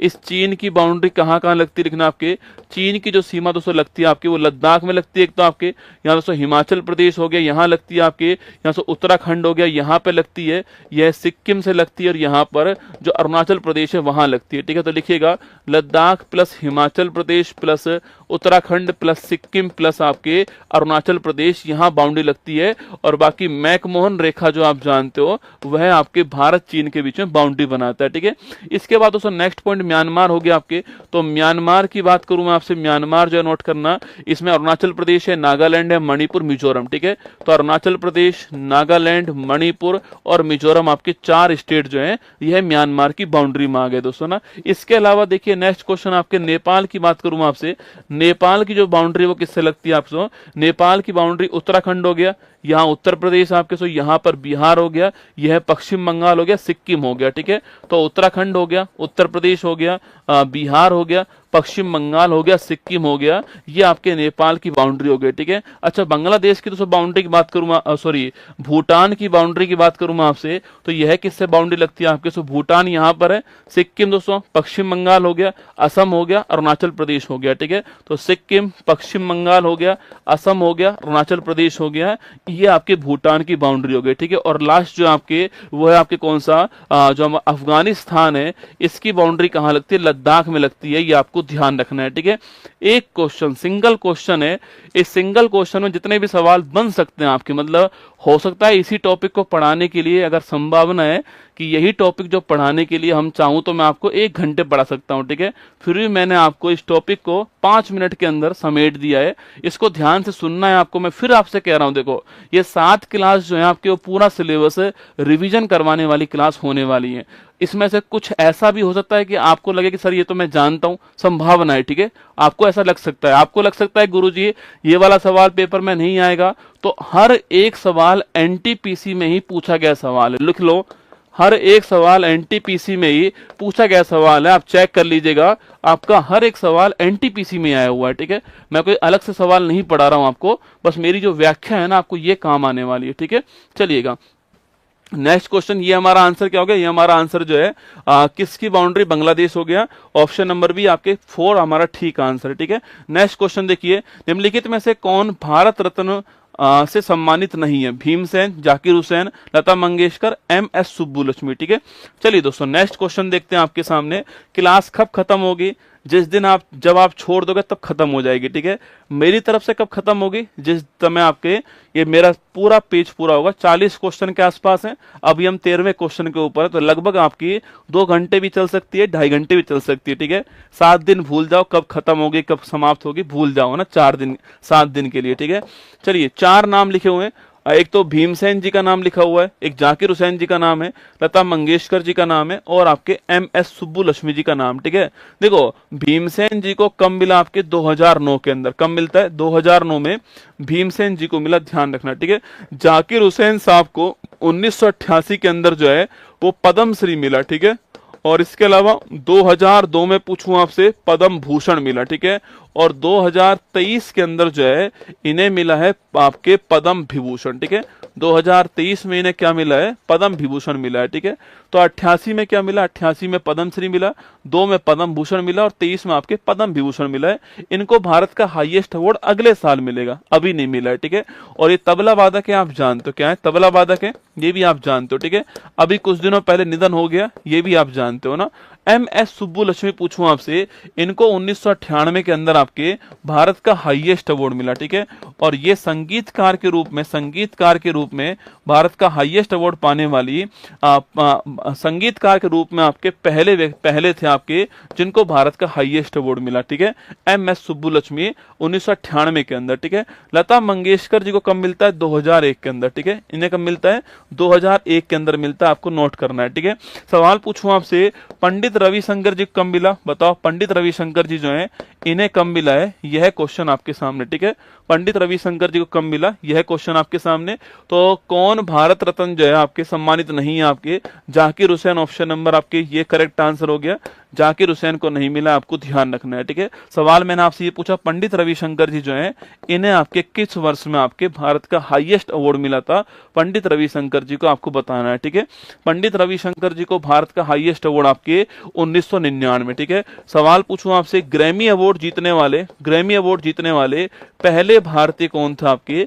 तो ग्रैमी अवार्ड संगीत का अवार्ड है, पहले भारतीय आपकी यही थे। ठीक है, ग्रैमी अवार्ड जीतने वाली पहली भारतीय महिला कौन थी? बताओ, ग्रैमी अवार्ड जीतने वाली पहली भारतीय महिला का नाम पूछूं आपसे, पहली भारतीय जो महिला है इनका नाम क्या? ये क्वेश्चन आपके सामने। ठीक है, तो ग्रैमी अवार्ड संगीत का जो अवार्ड है यह जीतने वाली पहली भारतीय महिला जो है इनका नाम क्या है? क्वेश्चन आपके सामने यहाँ पर। ठीक है, अब 2009 के अंदर देखो, ये आपको कहीं 2008 मिलेगा, कहीं 9 मिलेगा। आप ऑफिशियल साइट चेक करना, भारत रत्न आपके ऑफिशियल साइट डाल देना, वहां पर आपको 2009 लिखा हुआ है। पंडित आपके जो भीमसेन जोशी जी हैं 9 लिखा हुआ है। ठीक है, तो 9 ही करेक्ट आंसर होगा। ठीक है, 2009 ठीक आंसर है, आपको ध्यान रखना है ना।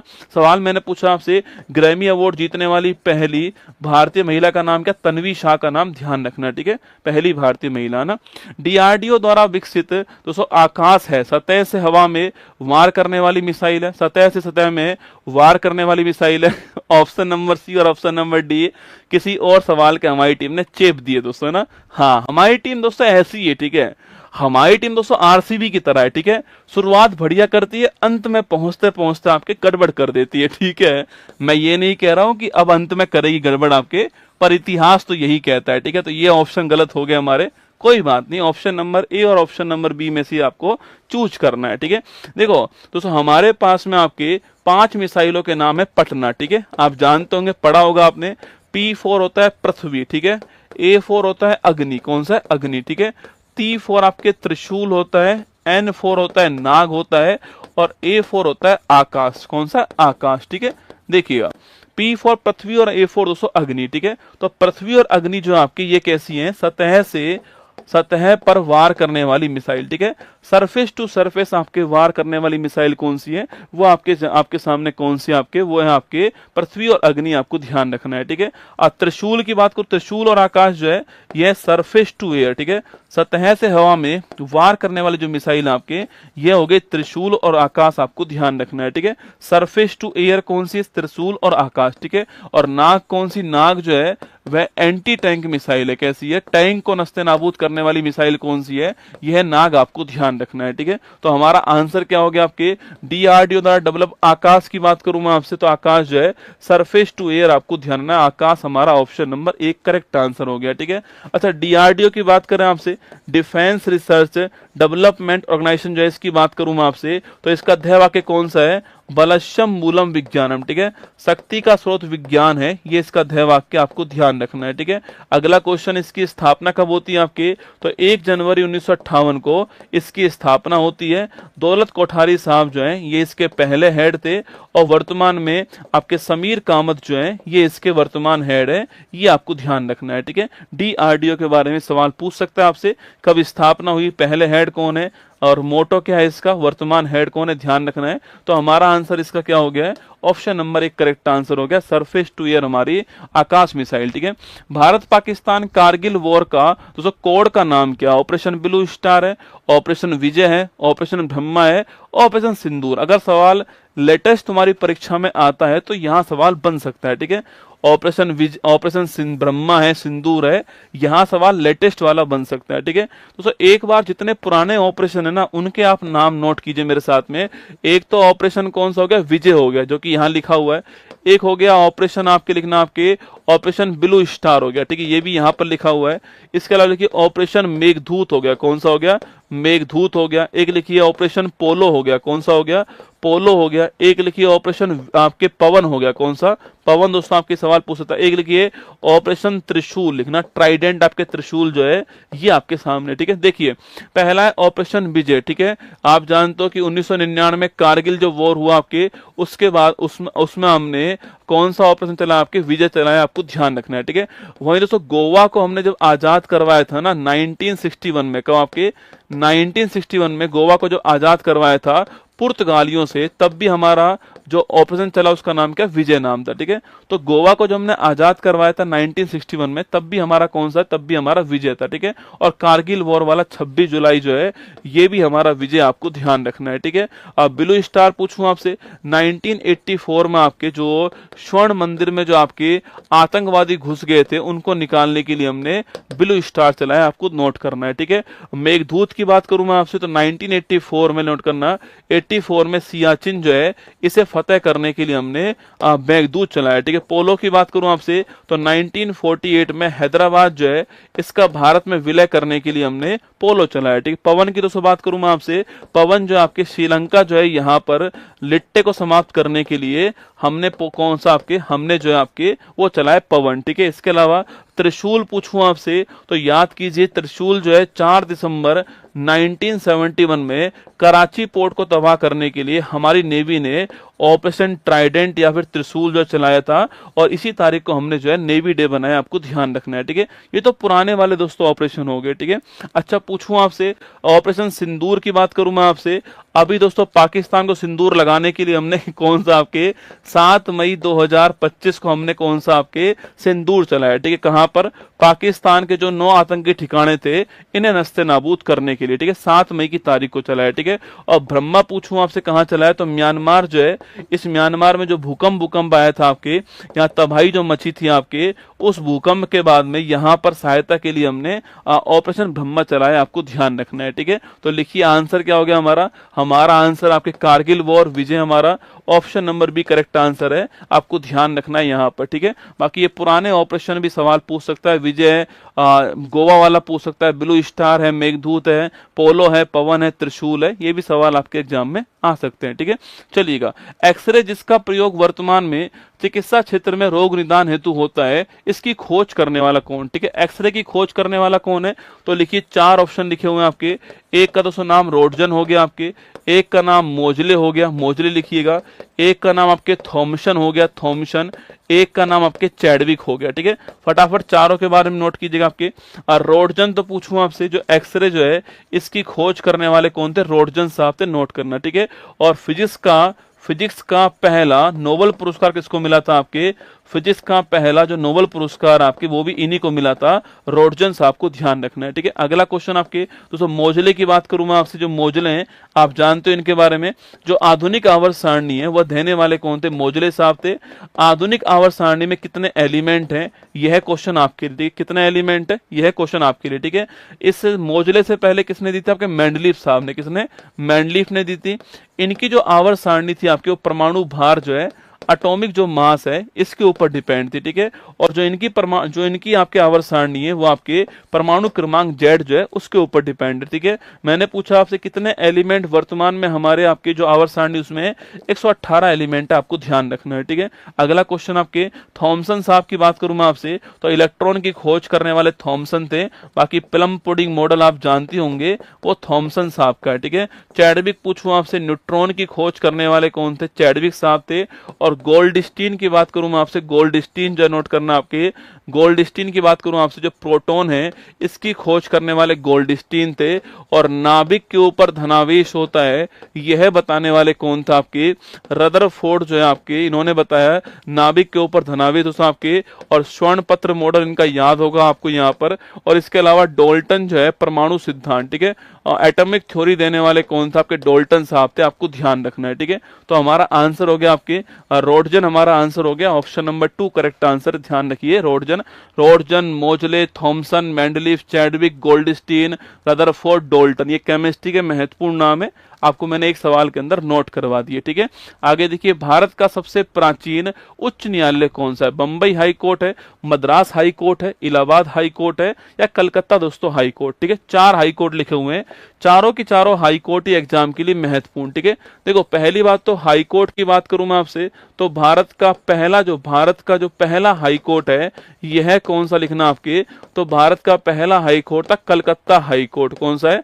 कलकत्ता हाई कोर्ट था। और लिखिएगा जुलाई आपके 2 जुलाई आपके 1862 में स्टार्ट हो गया। ठीक है, तो 1 जुलाई 1862 जो है ये कलकत्ता हाई कोर्ट स्टार्ट हो गया। ठीक है, देखिए सवाल पूछूं आपसे भारत में हाई कोर्ट की स्थापना के लिए अधिनियम कौन सा है? 1861 का गवर्नमेंट ऑफ इंडिया एक्ट। ठीक है, ये आपके अधिनियम आता है। 3 आपके हाई कोर्ट की स्थापना होनी थी, कलकत्ता हाई कोर्ट की, बॉम्बे हाई कोर्ट की, मद्रास हाई कोर्ट। ठीक है, इन 3 हाई कोर्ट की स्थापना अगले साल जो आपके हो जाती है। ठीक है, इन तीनों की स्थापना अगले साल होती है। इसमें सबसे पहले कौन सा हाई कोर्ट आता है? कलकत्ता हाई कोर्ट सबसे पहले आता है। ठीक है, तो 3 हाई कोर्ट की स्थापना 1861 के अधिनियम से भारत में होती है।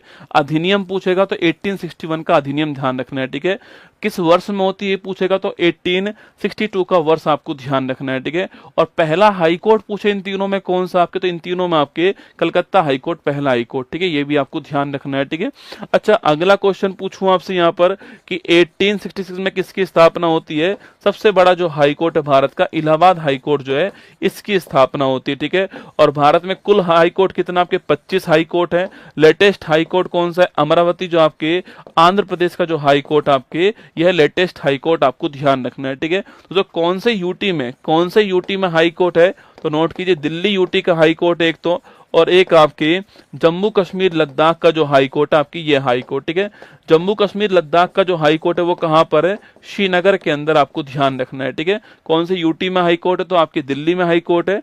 और जम्मू कश्मीर जो लद्दाख है इनका हाई कोर्ट जो श्रीनगर के अंदर है, ये आपकी यहाँ पर भी हाई कोर्ट। ठीक है, सवाल पूछूं आपसे हाई कोर्ट दोस्तों एक अभिलेख न्यायालय, बताओ कमेंट बॉक्स में यह संविधान में कहां पर लिखा हुआ है? किस आपके अनुच्छेद के अंदर लिखा हुआ है कि हाई कोर्ट एक अभिलेख न्यायालय, ये आपको बताना है। ठीक है, आंसर लिखिए, हमारा आंसर हो गया Calcutta high court, option number D हो गया। यहां पर आपके 1 नंबर के ऑप्शन में ऑप्शन नंबर डी हो गया। ठीक है, सवाल पूछा गया कि हाई कोर्ट एक अभिलेख न्यायालय यह किस आपके अनुच्छेद के अंदर? हाँ, जम्मू कश्मीर लद्दाख दोनों का हाई कोर्ट श्रीनगर के अंदर। ठीक है, देखो सवाल पूछे सुप्रीम कोर्ट एक अभिलेख न्यायालय, वो कहां लिखा हुआ है? आर्टिकल नंबर 129 में लिखा हुआ है। ठीक है, हाई कोर्ट एक अभिलेख न्यायालय कहां लिखा हुआ? आपके आर्टिकल नंबर 215 में लिखा हुआ है। कहां लिखा हुआ है? 215 के अंदर। ठीक है, अगर पूछूं आपसे अगर आपके मौलिक अधिकारों का उल्लंघन होता है तो सुप्रीम कोर्ट 5 रिट जारी करता है, वो कहां लिखा हुआ? आर्टिकल 32 में लिखा हुआ है। ठीक है, और हाई कोर्ट जो रिट जारी करेगा ये कहाँ लिखा हुआ है आपके आर्टिकल नंबर 226 के अंदर लिखा हुआ है, आपको ध्यान रखना है। ठीक है, सुप्रीम कोर्ट हो या फिर हाई कोर्ट हो, दोनों के न्यायाधीश का अपॉइंटमेंट कौन करेगा? आपके राष्ट्रपति करेगा। ठीक है, दोनों के न्यायाधीश का जो अपॉइंटमेंट होगा, नियुक्ति जो होगी, यह करने का काम किसका होने वाला है? राष्ट्रपति का होने वाला, आपको ध्यान रखना है। ठीक है, तो सवाल पूछे आपसे, सुप्रीम कोर्ट हो या हाई कोर्ट हो, दोनों के आपके न्यायाधीश का अपॉइंटमेंट कौन करता है? राष्ट्रपति करता है, ये आपको नोट करना है। ठीक है, और दोनों को हटाने की पावर किसके पास में? संसद के पास होती है, पार्लियामेंट के पास है, आपको ध्यान रखना है। ठीक है, रिमूवल पावर आपके पार्लियामेंट के पास है और अपॉइंटमेंट की पावर आपके राष्ट्रपति के पास है, ध्यान रखना है। ठीक है, चलिए हमारा आंसर आपके ऑप्शन नंबर 1 डी हो गया ना। भारत ने खालिस्तान में आयोजित 22 के राष्ट्रमंडल खेलों में भाग लिया था। ठीक है, कहां पर हुआ? आपके देखो 2022 का राष्ट्रमंडल खेल पूछूं आपसे, एनटीपीसी दोस्तों आपके, आप ये मत सोचो ना एनटीपीसी ये कल का कोई खेल पूछ लेगा आपसे, नहीं, एनटीपीसी पूछेगा 22 का राष्ट्रमंडल खेल कहां पर हुआ है, उसमें भारत की रैंक कौन सी थी आपके, ना, पिछला एशियन गेम्स में रैंक कौन सी थी, पिछला टोक्यो ओलंपिक में भारत की रैंक कौन सी थी, है ना, पेरिस ओलंपिक में रैंक कौन सी है। दोस्तों ये 2-3 साल पुराना चलता है। ठीक है, आपके एनटीपीसी जो है ना, अब देखो एनटीपीसी जो आपके वो कॉमनवेल्थ गेम्स पूछे आपसे, तो 1930 में आपके पहली बार कॉमनवेल्थ गेम्स कहाँ हुए थे? हैमिल्टन के अंदर। कहाँ हुए थे? हैमिल्टन कनाडा के अंदर हुए। ठीक है, अगला क्वेश्चन पूछूं आपसे, अभी 22 वाला कहाँ हुआ आपके? तो 22 वाला जो है 22वें क्रम का कहाँ हुआ? आपके बर्मिंघम के अंदर हुआ। ठीक है, और इस बर्मिंघम में भारत की बात करूं आपसे, भारत जो है ये रैंक कौन सी भारत की? आपके 4th रैंक थी। ठीक है, पदक पूछूं आपसे, 61 पदक थे, आपको ध्यान रखना है। ठीक है, पहला स्थान किसका था? आपके जो ऑस्ट्रेलिया है इसका पहला स्थान था। ठीक है, तो भारत 4th रैंक पे था और 61 पदक भारत के थे आपके, और ऑस्ट्रेलिया पहले स्थान पे था, इसमें ध्यान रखिए। ठीक है, अगला कहाँ होगा? अगला जो होने वाला आपके वो ग्लासगो के अंदर। कहाँ पर? ग्लासगो में होगा, स्कॉटलैंड के अंदर, आपके 26 में होने वाला है अगला कॉमनवेल्थ गेम्स, आपको ध्यान रखना है। ठीक है, अगला क्वेश्चन आपके दोस्तों, ये हमारा तो आंसर बर्मिंघम हो गया। और नई दिल्ली की बात करूं मैं आपसे, तो 1951 में जो पहला एशियन गेम्स हुआ था ये कहाँ हुआ था आपके? तो ये आपके एशियन गेम्स आपके कहाँ हुआ था? दिल्ली के अंदर हुआ 1951 में। ठीक है, और 90 नंबर वाला आपके 1982 के अंदर वापस से कहाँ होता है? 90 नंबर वाला भी कहाँ पर? दिल्ली के अंदर होता है। ठीक है, और यहाँ पर एशियन गेम्स में हमारा अप्पू जो है आपके, अप्पू शुभंकर हमारा आया था, जो कि एक हाथी था और एशियन गेम्स का पहला शुभंकर था, आपको ध्यान रखना है। ठीक है, एशियन गेम्स अभी 19वां पूछू कहां पर हुआ आपके? ये आपके चीन के अंदर हुआ, होंगझा के अंदर। ठीक है, हवांगझो जो है यहां पर हुआ। ठीक है, और अगला जो पूछूं आपसे कहां पर होगा आपके? यह जापान के आइची स्थान पे। कहां पर होगा? जापान का आइची स्थान के अंदर आपके अगला होने वाला है कौन? Asian games. ठीक है, तो कॉमनवेल्थ गेम्स यहाँ लिखा हुआ है, एशियन गेम्स यहाँ लिखा हुआ, दोनों आपको ध्यान रखना है। ठीक है, पहला एशियन गेम्स दिल्ली के अंदर हुआ, 82 वाला नवा एशियन गेम्स दिल्ली के अंदर हुआ है। अप्पू शुभंकर नोट करना, आपके पहली बार शुभंकर आता है। 19वां चीन के अंदर आपके कहां पर हुआ? 19वां चीन के अंदर जो है आपके ये आपके जो है आपके होंगझाओ के अंदर हुआ, और 20वां आपके जापान में आइची नगोया स्थान पे होगा। ठीक है, ध्यान रखिए, और ये हमारा आंसर ऑप्शन नंबर 4 हमारा करेक्ट आंसर, सी हमारा ठीक आंसर। ठीक है, किस नदी की दोस्तों उत्पत्ति अमरकंटक से हुई है? ठीक है, कावेरी, कृष्णा, गोदावरी, दोस्तों नर्मदा। ठीक है, देखो आपके 4 नदियां दोस्तों लिखी हुई है यहाँ पर, हम 5 के बारे में लिखेंगे। ठीक है, देखो नर्मदा हो गई आपकी, इसके बाद लिखिए कौन सी होगी आपके? इसके बाद गोदावरी लिखिए, गोदावरी हो गई दोस्तों आपके, गोदावरी है। इसके अलावा लिखिए कृष्णा हो गई, कृष्णा आपके, एक दोस्तों कावेरी, कौन? कावेरी लिख दीजिए आप लोग जो है, हम इन 4 की बात करते हैं। ठीक है, देखो अगर पूछो इसकी उत्पत्ति कहाँ से हुई है? अमरकंटक से हुई है। कहाँ से हुई है? उत्पत्ति की अगर मैं बात की जाए आपसे कहाँ से हुई है, तो इसकी उत्पत्ति आपके अमरकंटक से हुई है। ठीक है, गोदावरी की दोस्तों उत्पत्ति कहाँ से हुई है आपके? ये आपके नासिक के पास में, जो नासिक है आपके पास, त्र्यंबक की जो पहाड़ी है नासिक के पास में, यहां से हुई है। ठीक है, अगला कृष्णा नदी की पूछूं आपसे, उत्पत्ति कहां से हुई है आपके? तो महाबलेश्वर। कहां से हुई है? महाबलेश्वर से हुई है आपके महाराष्ट्र में। ठीक है, और कावेरी की उत्पत्ति कहां से हुई है? ब्रह्मगिरी पहाड़ी से हुई है, और ब्रह्मगिरी पहाड़ी कहां पर? कर्नाटक के अंदर, आपको ध्यान रखना है। ठीक है दोस्तों, अगला क्वेश्चन देखिएगा ना, ये उत्पत्ति हो गई। ठीक है, सवाल पूछता है इनकी सहायक नदी कौन कौन? सवाल पूछेगा सहायक नदी के बारे में सवाल आपसे पूछ सकता है, ठीक है। तो इसकी जो सहायक दोस्तों नदी है आपकी, यहाँ तो सवाल नहीं बनेगा, यहाँ बनेगा सवाल आपकी गोदावरी जो है इसकी सहायक नदी का नाम पूछू कौन सा आपके, तो लिखना आपकी इसकी सहायक नदी का नाम से इंद्रावती हो गया। कौन सा? इंद्रावती पूछूं आपसे, इसी की आपके, इसके अलावा इंद्रावती के अलावा पूछूं आपसे इंद्रावती दोस्तों इसी की सहायक नदी आपके लिखना आपके। इसके अलावा लिखिए इंद्रावती के अलावा आपके, इसके अलावा पैन गंगा पूछूं आपसे, पैन गंगा और वैन गंगा पूछूं आपसे, सारी किसकी आपकी इसी की हैं, ये आपको ध्यान रखना है, ठीक है। इसके अलावा कृष्णा की बात करूं मैं आपसे, लिखना कृष्णा जो आपके इसमें कौन से हो गए आपके घाट प्रवाह माल प्रवाह, लिखना घाट प्रवाह हो गई, माल प्रवाह आपके माल प्रवाह है। तुंगभद्रा बड़ी फेमस नदी आपके तुंगभद्रा हो गई आपके। इसके अलावा मूसी नदी आपके, मूसी पूछ सकता है आपसे, जो मूसी नदी आपकी ये पूछ सकता है। इसमें लिखिए वर्धा आपके, वर्धा लिखना आपके। इसके अलावा मंजीरा लिखिए आपके, मंजीरा। तो वर्धा, मंजीरा, वैन गंगा, पैन गंगा, इंद्रावती किसकी आपके, ये गोदावरी की है, ठीक है। इसके अलावा घाट प्रवाह, माल प्रवाह, तुंगभद्रा, मूसी नदी आप जानते हो जो हैदराबाद है, इसी किनारे पर आपके भीमा नदी भी आपकी इसी की, ध्यान रखना, ठीक है। कावेरी पूछूं आपसे, हेमवती लिखना, हेमवती, काबिनी, हेमवती, काबिनी, और जो भवानी आपकी वो किसकी आपकी इसी की, ध्यान रखना, ठीक है। कावेरी नदी पूछूं आपसे दोस्तों, उतरते हुए मानसून से, नॉर्थ ईस्ट मानसून से लौटते हुए मानसून से बारिश करने वाली आपकी नदी को, लौटते हुए मानसून से पानी लेने वाली नदी कौन सी, कावेरी नदी आपको ध्यान रखना है, ठीक है। तो हमारा आंसर क्या हो गया आपके, अमरकंटक की पहाड़ी, ऑप्शन नंबर डी आंसर है। यहाँ पर आपके ऑप्शन नंबर 4 हो गया, ठीक है। सवाल आपसे चारों के बारे में कुछ भी पूछ सकता है, सहायक नदी के बारे में सवाल आपके पूछता है, ठीक है। अच्छा, एक सवाल दोस्तों और पूछूं आपसे यहाँ पर कि पोलावरम बांध कहाँ पर, लिखना आपके पोलावरम जो बांध आपके, पोलावरम जो बांध आपके वो कहाँ पर है, गोदावरी के ऊपर, ठीक है। सवाल पूछे आपसे यहाँ पर कृष्णा के बारे में पूछूं आपसे, लिखना आपके, तो कृष्णा नदी आपके अलमाटी बांध किसके ऊपर है, अलमाटी बांध जो है कृष्णा के ऊपर, लिखना आपके कर्नाटक के अंदर, ठीक है। और मैटूर बांध पूछूं कहाँ पर आपके, तो मैटूर बांध जो आपके ये तमिलनाडु के अंदर इसी के ऊपर, ठीक है। कृष्णराज सागर बांध पूछूं आपसे कहाँ पर है, यह भी इसी नदी के ऊपर आपके कर्नाटक के अंदर है, ये आपको ध्यान रखना है, ठीक है। ये सवाल भी आपसे आ सकते हैं एग्जाम में ना। श्रीलंका का दोस्तों, श्रीलंका की पहली महिला प्रधानमंत्री कौन है, श्रीलंका नहीं है, विश्व की भी पहली महिला प्रधानमंत्री, ठीक है। नाम क्या है इनका, इनका नाम आपके भंडार नायक है, ये ध्यान रखना आपको, भंडार नायक जो आपके ये विश्व की भी पहली महिला प्रधानमंत्री है, श्रीलंका की भी पहली महिला प्रधानमंत्री है, भंडार नायक। ऑप्शन नंबर 2 आपके ठीक आंसर है, थोड़ा बहुत ध्यान रखना इनका नाम, ठीक है। भंडार नायक का नाम नोट कर लीजिएगा, ये विश्व की भी पहली महिला प्रधानमंत्री है और आपके श्रीलंका की पहली महिला प्रधानमंत्री, ध्यान रखना, ठीक है। आगे देखिए, भारत के मुख्य न्यायाधीश, राष्ट्रपति और उपराष्ट्रपति के रूप में कार्य करने की उपलब्धि प्राप्त करने वाला महान राजनेता कौन है, न्यायमूर्ति एम हिदायतुल्ला, न्यायमूर्ति भगवती, न्यायमूर्ति एच.जे. कानिया और न्यायमूर्ति बी.आर. गवई। चारों ही नाम एग्जाम के लिए महत्वपूर्ण है, ठीक है।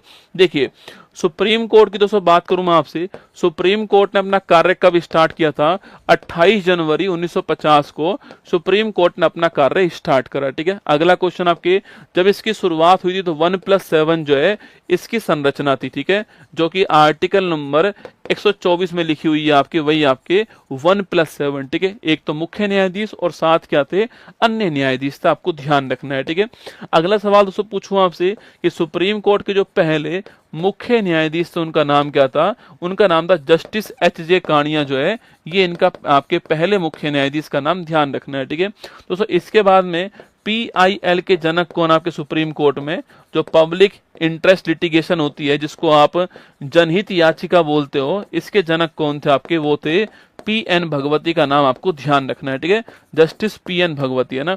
इसके बाद पूछूं आपसे, इसके बाद दोस्तों आपके ऐसे कौन से सुप्रीम कोर्ट के मुख्य न्यायाधीश रह चुके हैं आपके, जो कि राष्ट्रपति भी रह चुके हैं आपके, राष्ट्रपति, उपराष्ट्रपति और मुख्य न्यायाधीश, ठीक है। तो उपराष्ट्रपति, कार्यवाहक राष्ट्रपति, कार्यवाहक राष्ट्रपति और साथ में आपके मुख्य न्यायाधीश आपके नोट करना आपके, वह आपके जस्टिस एम हिदायतुल्ला, क्या नाम है, जस्टिस एम हिदायतुल्ला जो है आपके, ये इनका नाम है, ये आपको ध्यान रखना है, ठीक है।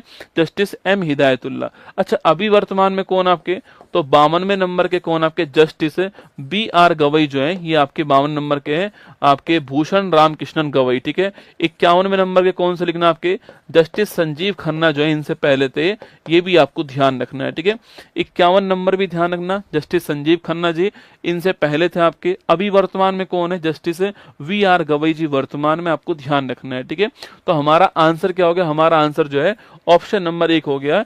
यहाँ पर हमारा आंसर ऑप्शन नंबर 2 दोस्तों ना। देखो कुछ राष्ट्रपति की बात अगर हम करें आपसे, तो कभी सवाल आपसे पूछ ले कि भाई भारत का पहला राष्ट्रपति कौन थे आपके, तो नोट करना कौन थे, डॉक्टर राजेंद्र प्रसाद जो है ये भारत के पहले राष्ट्रपति थे। आप सभी परिचित हो इनसे, ठीक है। अगला क्वेश्चन लिखिए दोस्तों, आपके सवाल पूछूं आपसे कि पहले राष्ट्रपति आपके, ये नाम आपको ध्यान रखना है, ठीक है।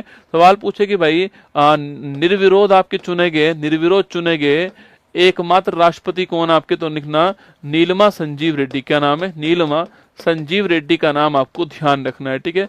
अगला क्वेश्चन पूछूं आपसे कि भाई साहब जनता की आवाज पर जनता के आत्मा की आवाज पर चुनाव जीतने वाले कौन थे, तो आत्मा की आवाज पर चुनाव जीतने वाले कौन था आपके, वीवी गिरी जो है ये आत्मा की आवाज पर चुनाव जीतने वाले, ठीक है।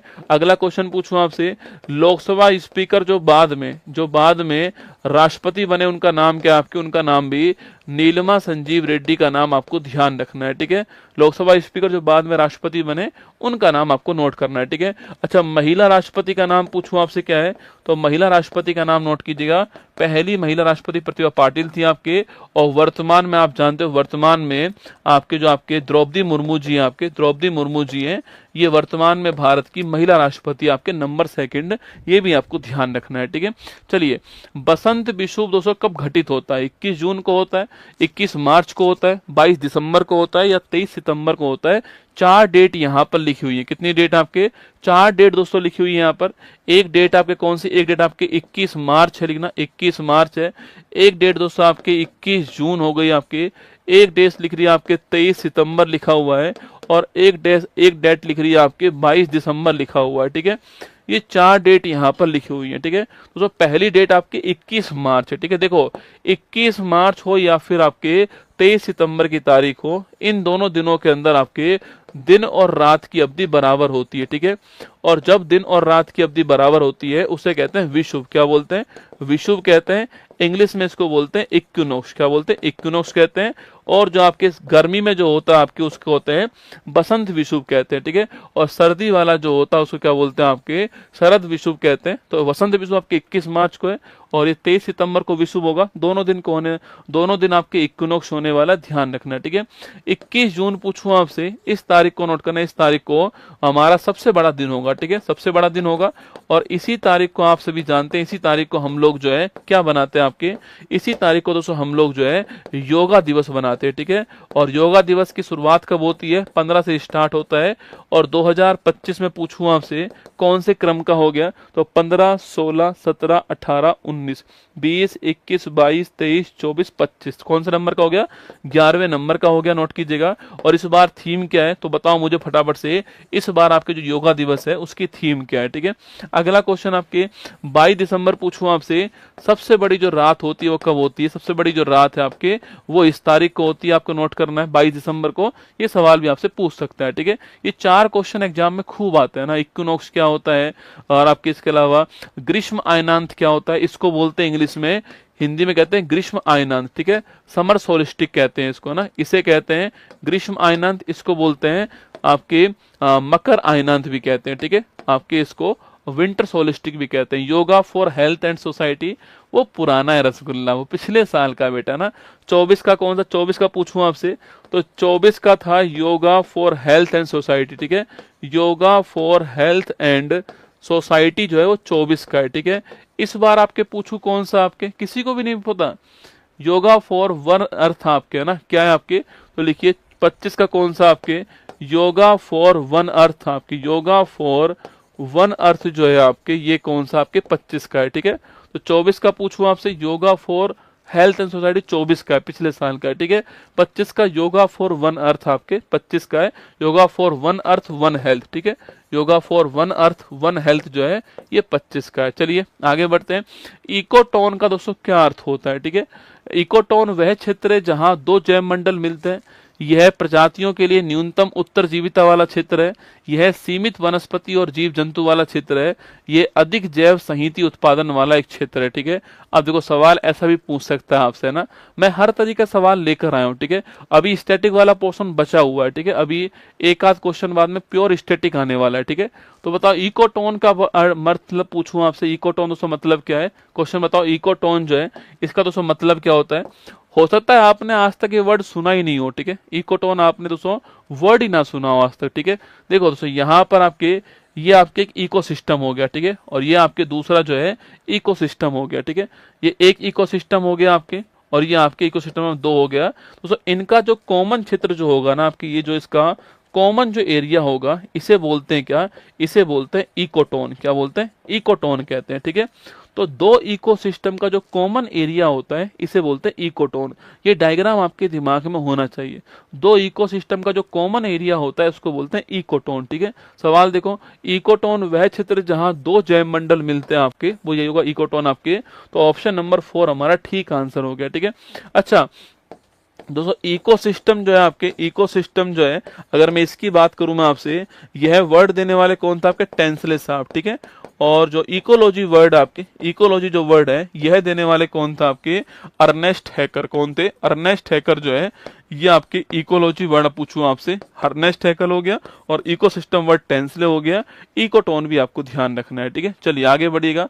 क्वेश्चन नंबर 24 देखिए, खालिस्तान ने 1 दिसंबर 15 को फ्रांस के पेरिस में आयोजित कॉन्फ्रेंस ऑफ पार्टी COP 21 जलवायु सम्मेलन में संयुक्त राष्ट्र से अंतर्राष्ट्रीय सौर संधि का लॉन्च किया। ठीक है, वह दो देश कौन से? देखो COP 21 कब हुआ आपके? ये आपके 15 के अंदर हुआ। ठीक है, यहाँ पर इंटरनेशनल सोलर अलायंस स्थापित हुआ था, और इंडिया और फ्रांस ने मिलकर स्थापित किया था, और इसका मुख्यालय कहाँ पर है? गुरुग्राम में इसका मुख्यालय, आप जानते हो। ठीक है, ये तो परिचित दोस्तों आप इससे।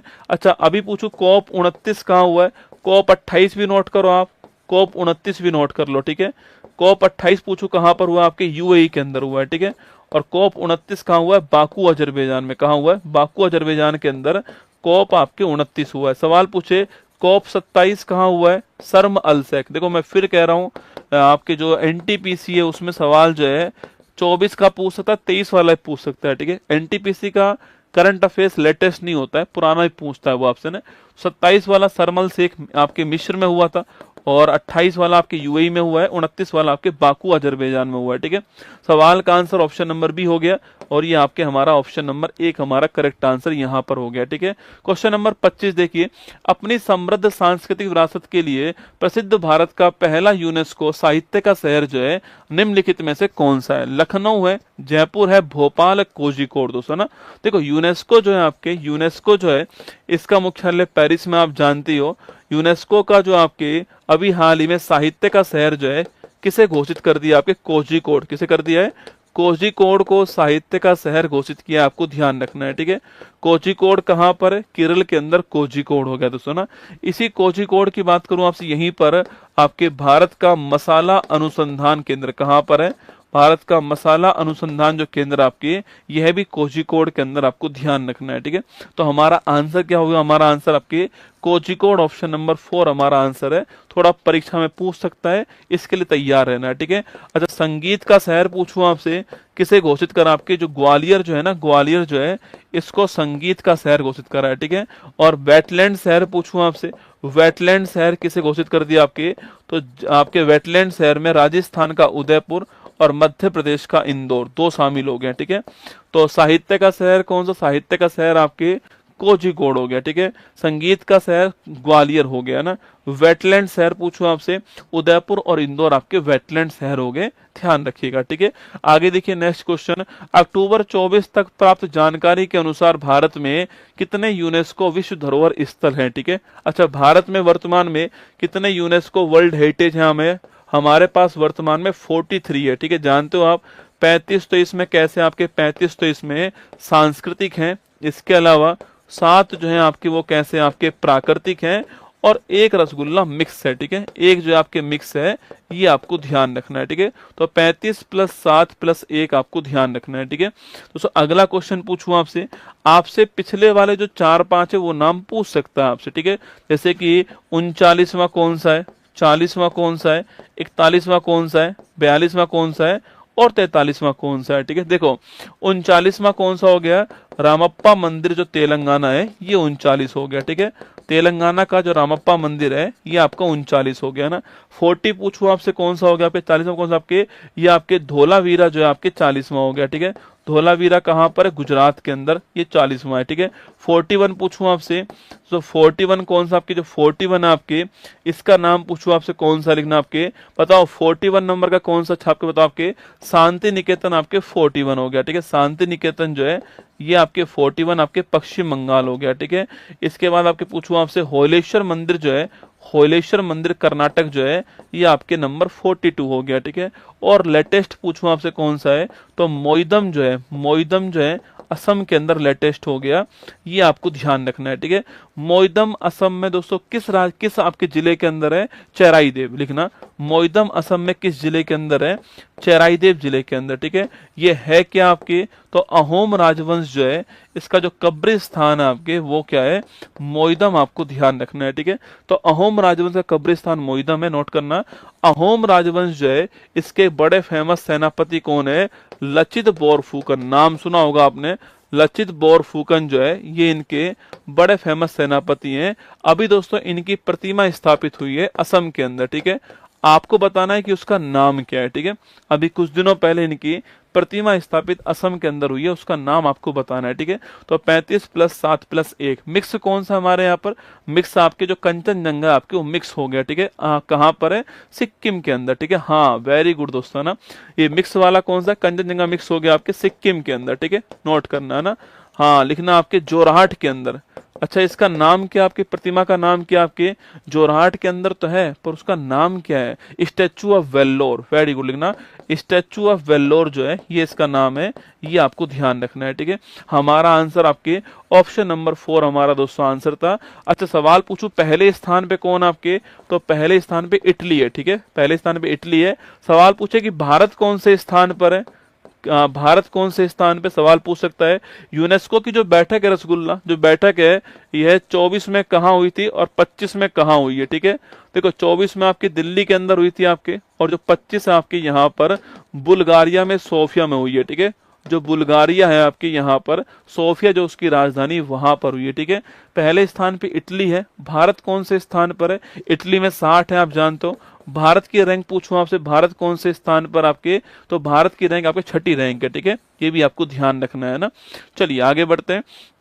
27वां नंबर आपकी, यूनेस्को द्वारा निम्न में से भारत के किस शहर को पहला विश्व विरासत शहर घोषित किया। ठीक है, अभी तक 2 शहर भारत के वर्ल्ड हेरिटेज सिटी के रूप में आपके, पहला शहर आपके अहमदाबाद, कौन सा, अहमदाबाद है और 17 में शामिल हुआ। ठीक है, सेकंड शहर जयपुर हो गया आपके और ये 19 में शामिल हुआ। ठीक है, तो पहला शहर अहमदाबाद है और सेकंड शहर आपके क्या, सेकंड शहर जो आपके जयपुर है, ध्यान रखना है। ठीक है, तो पहला शहर अहमदाबाद है और सेकंड शहर आपके जयपुर है, तो पहला शहर अहमदाबाद, ऑप्शन नंबर 2 आपका ठीक आंसर हो गया। ठीक है, निम्नलिखित में से कौन यूनेस्को द्वारा मान्यता प्राप्त नृत्य शैली है, दलखई है, गिद्दा है, भांगड़ा है, कालबेलिया है दोस्तों ना। देखो आपके यूनेस्को की पूछूं आपसे एक सूची कौन सी है, अमूर्त धरोहर सूची है, इंटेंजिबल साइट की सूची है। ठीक है, और जो अमूर्त धरोहर है आपकी इसमें भारत के कुल 15 शामिल है। ठीक है, लेटेस्ट आपके गरबा डांस शामिल हुआ है, गुजरात वाड़ा आप जानते हो। ठीक है, इससे पहले आपके नंबर 14 आपके शामिल हुआ, कौन सा आपके नंबर 14 जो आपके वो देवी पूजा जो आप जानते हो, देवी पूजा जो है आपके वो पश्चिम बंगाल में जो होती है वो शामिल होती है, ये आपको ध्यान रखना है। ठीक है दोस्तों, इसी इंटेंजिबल साइट में 2010 में 2 डांस शामिल होते हैं। एक तो है कालबेलिया जो कि राजस्थान का बड़ा फेमस डांस है, और आपके राजस्थान में गुलाबो सपेरा जो है वो फेमस डांस करती है, इसकी काल्यो कूद पड़ो मेला में लिखिएगा आपकी, और ये आपके राजस्थान का है। और एक इसके अलावा छऊ डांस जो है ये भी बड़ा फेमस है। ठीक है, छऊ डांस 3 राज्यों में होता है, किस किस में होता है, पश्चिम बंगाल में होता है, झारखंड में होता है और आपके ओडिशा में होता है। ठीक है, तो छऊ डांस आपके पश्चिम बंगाल, झारखंड और ओडिशा में होता है, ये भी आपके 10 में शामिल हुआ, ठीक है। तो कालबेलिया भी इसी वर्ष में आता है और छऊ डांस जो है यह भी इसी वर्ष में है, आपको ध्यान रखना है, ठीक है। तो दलखई पूछूं आपसे कहाँ का है, दलखई जो है यह ओडिशा का आपके डांस है, ठीक है। गिद्दा जो पूछूं आपसे कहाँ का है, आपके गिद्दा और भांगड़ा आपके कहाँ का है, गिद्दा और भांगड़ा जो है ये पंजाब में। हाँ, गिद्दा दोस्तों महिलाएं करती है ना, गिद्दा आपकी महिलाएं करती है, आपने सुना होगा, ठीक है। भांगड़ा भी आपके आपके जो है ये आपके सिख समुदाय के लोग करते हैं, ठीक है। हमारा आंसर ऑप्शन नंबर 4 हमारा करेक्ट आंसर है, कालबेलिया आपका ठीक आंसर, ठीक है। अक्टूबर 24 में भारत की क्लासिकल भाषा का दर्जा निम्नलिखित में से किस भारतीय भाषा को दिया गया है, ठीक है। क्लासिकल लैंग्वेज की दोस्तों बात करते हैं, ठीक है। अभी वर्तमान में हमारे पास कुल कितनी क्लासिकल लैंग्वेज दोस्तों आपके 11, ठीक है। बड़ा ही महत्वपूर्ण सवाल है, 11 हमारे पास में शास्त्रीय भाषाएं वर्तमान में है, ठीक है। सवाल पूछूं आपसे पहली कौन सी आपके, तो पहली थी आपके तमिल, कौन सी, तमिल थी पहले नंबर पे 2004 में शामिल होती है, ठीक है। इसके बाद में कौन आती है, इसके बाद संस्कृत आती है आपके 2005 में, ठीक है। फिर दोस्तों इसके बाद आपके तेलुगु है, तेलुगु हो गया आपके, कन्नड़ हो गया दोस्तों आपके, मलयालम हो गया, लिखना मलयालम हो गया। इसके अलावा उड़िया हो गया, कौन, उड़िया हो गया, यह 2008 में आती है, ये आपके 13 में आती है और ये आपके 14 में आती है, ठीक है। यही थी हमारे पास 6, ठीक है। पहले हमारे पास यही 6 थी आपके, तमिल, संस्कृत, तेलुगु, कन्नड़, मलयालम और उड़िया, ठीक है। अब 5 दोस्तों आपके 24 में शामिल हुई है, ठीक है। 5 जो है आपके 24 के अंदर शामिल हो चुकी है आपके, और वह कौन कौन सी आपके लिखना आपकी, तो एक तो मराठी आपके, मराठी है, पाली है, प्राकृत है लिखना आपके, मराठी, पाली, प्राकृत आपके, असमिया लिखना, असमिया हो गई आपके बंगाल, ठीक है। असमिया और आपके बंगाली जो आपके ये हो गए, ठीक है। तो 5 आपके अभी शामिल हुई है ना, तो प्राकृत, पाली, असमिया, मराठी, बंगाली, ये 5 अभी लेटेस्ट आई, कुल मिला के 11 हो चुकी है, ध्यान रखना। क्लासिकल लैंग्वेज सवाल पूछ रहा है निम्नलिखित में से किस भारतीय भाषाओं को दर्जा दोस्तों प्राप्त हुआ है, ठीक है। तो देखिए आपके मराठी हो गया, पाली हो गया, Prakrit, Asamiya, Bengali, option number B हमारा ठीक आंसर, ध्यान रखिएगा ना। चलिए नेक्स्ट क्वेश्चन देखिए, निम्नलिखित शास्त्रीय नर्तकियों में से कौन ओडिशा से संबंधित नहीं है, ठीक है। झाबेरी बहन, श्रीमन शंकर देव, कुमुदनी लाखिया और मायाधर राउत, ठीक है। देखो संबंधित दोस्तों है ना, संबंधित है लिखना, ठीक है। ओडिशा का संबंधित कौन आपकी ये पूछा है। झाबेरी बहन की बात करूं आपसे तो मणिपुरी डांस की फेमस कलाकार आपके रंजना, दर्शना आपकी जो है आपकी झाबेरी बहन, ठीक है। इसके अलावा श्रीमन शंकर देव की बात करूं मैं आपसे तो ये लिखना आपके श्रीमन शंकर देव जो है ये सत्रिया डांस जो है इसकी फेमस कलाकार है, इसके संपादक भी प्रतिपादक भी है, ठीक है। कुमुदनी लाखियान पूछूं आपसे, ये जो आपके कथक डांस है आपकी इसकी फेमस कलाकार है, और 2025 के अंदर इनको जो है भारत का सेकंड आपकी हाईएस्ट अवार्ड जो है पद्म विभूषण प्राप्त हुआ है, और अभी कुछ दिनों पहले इनका निधन हो गया, ठीक है, कुमुदनी लाखियान का ना। और मायाधर राउत पूछूं आपसे, ओडिशा डांस की फेमस कलाकार है, कुछ दिनों पहले ही आपके निधन हुआ है मायाधर राउत का, ठीक है।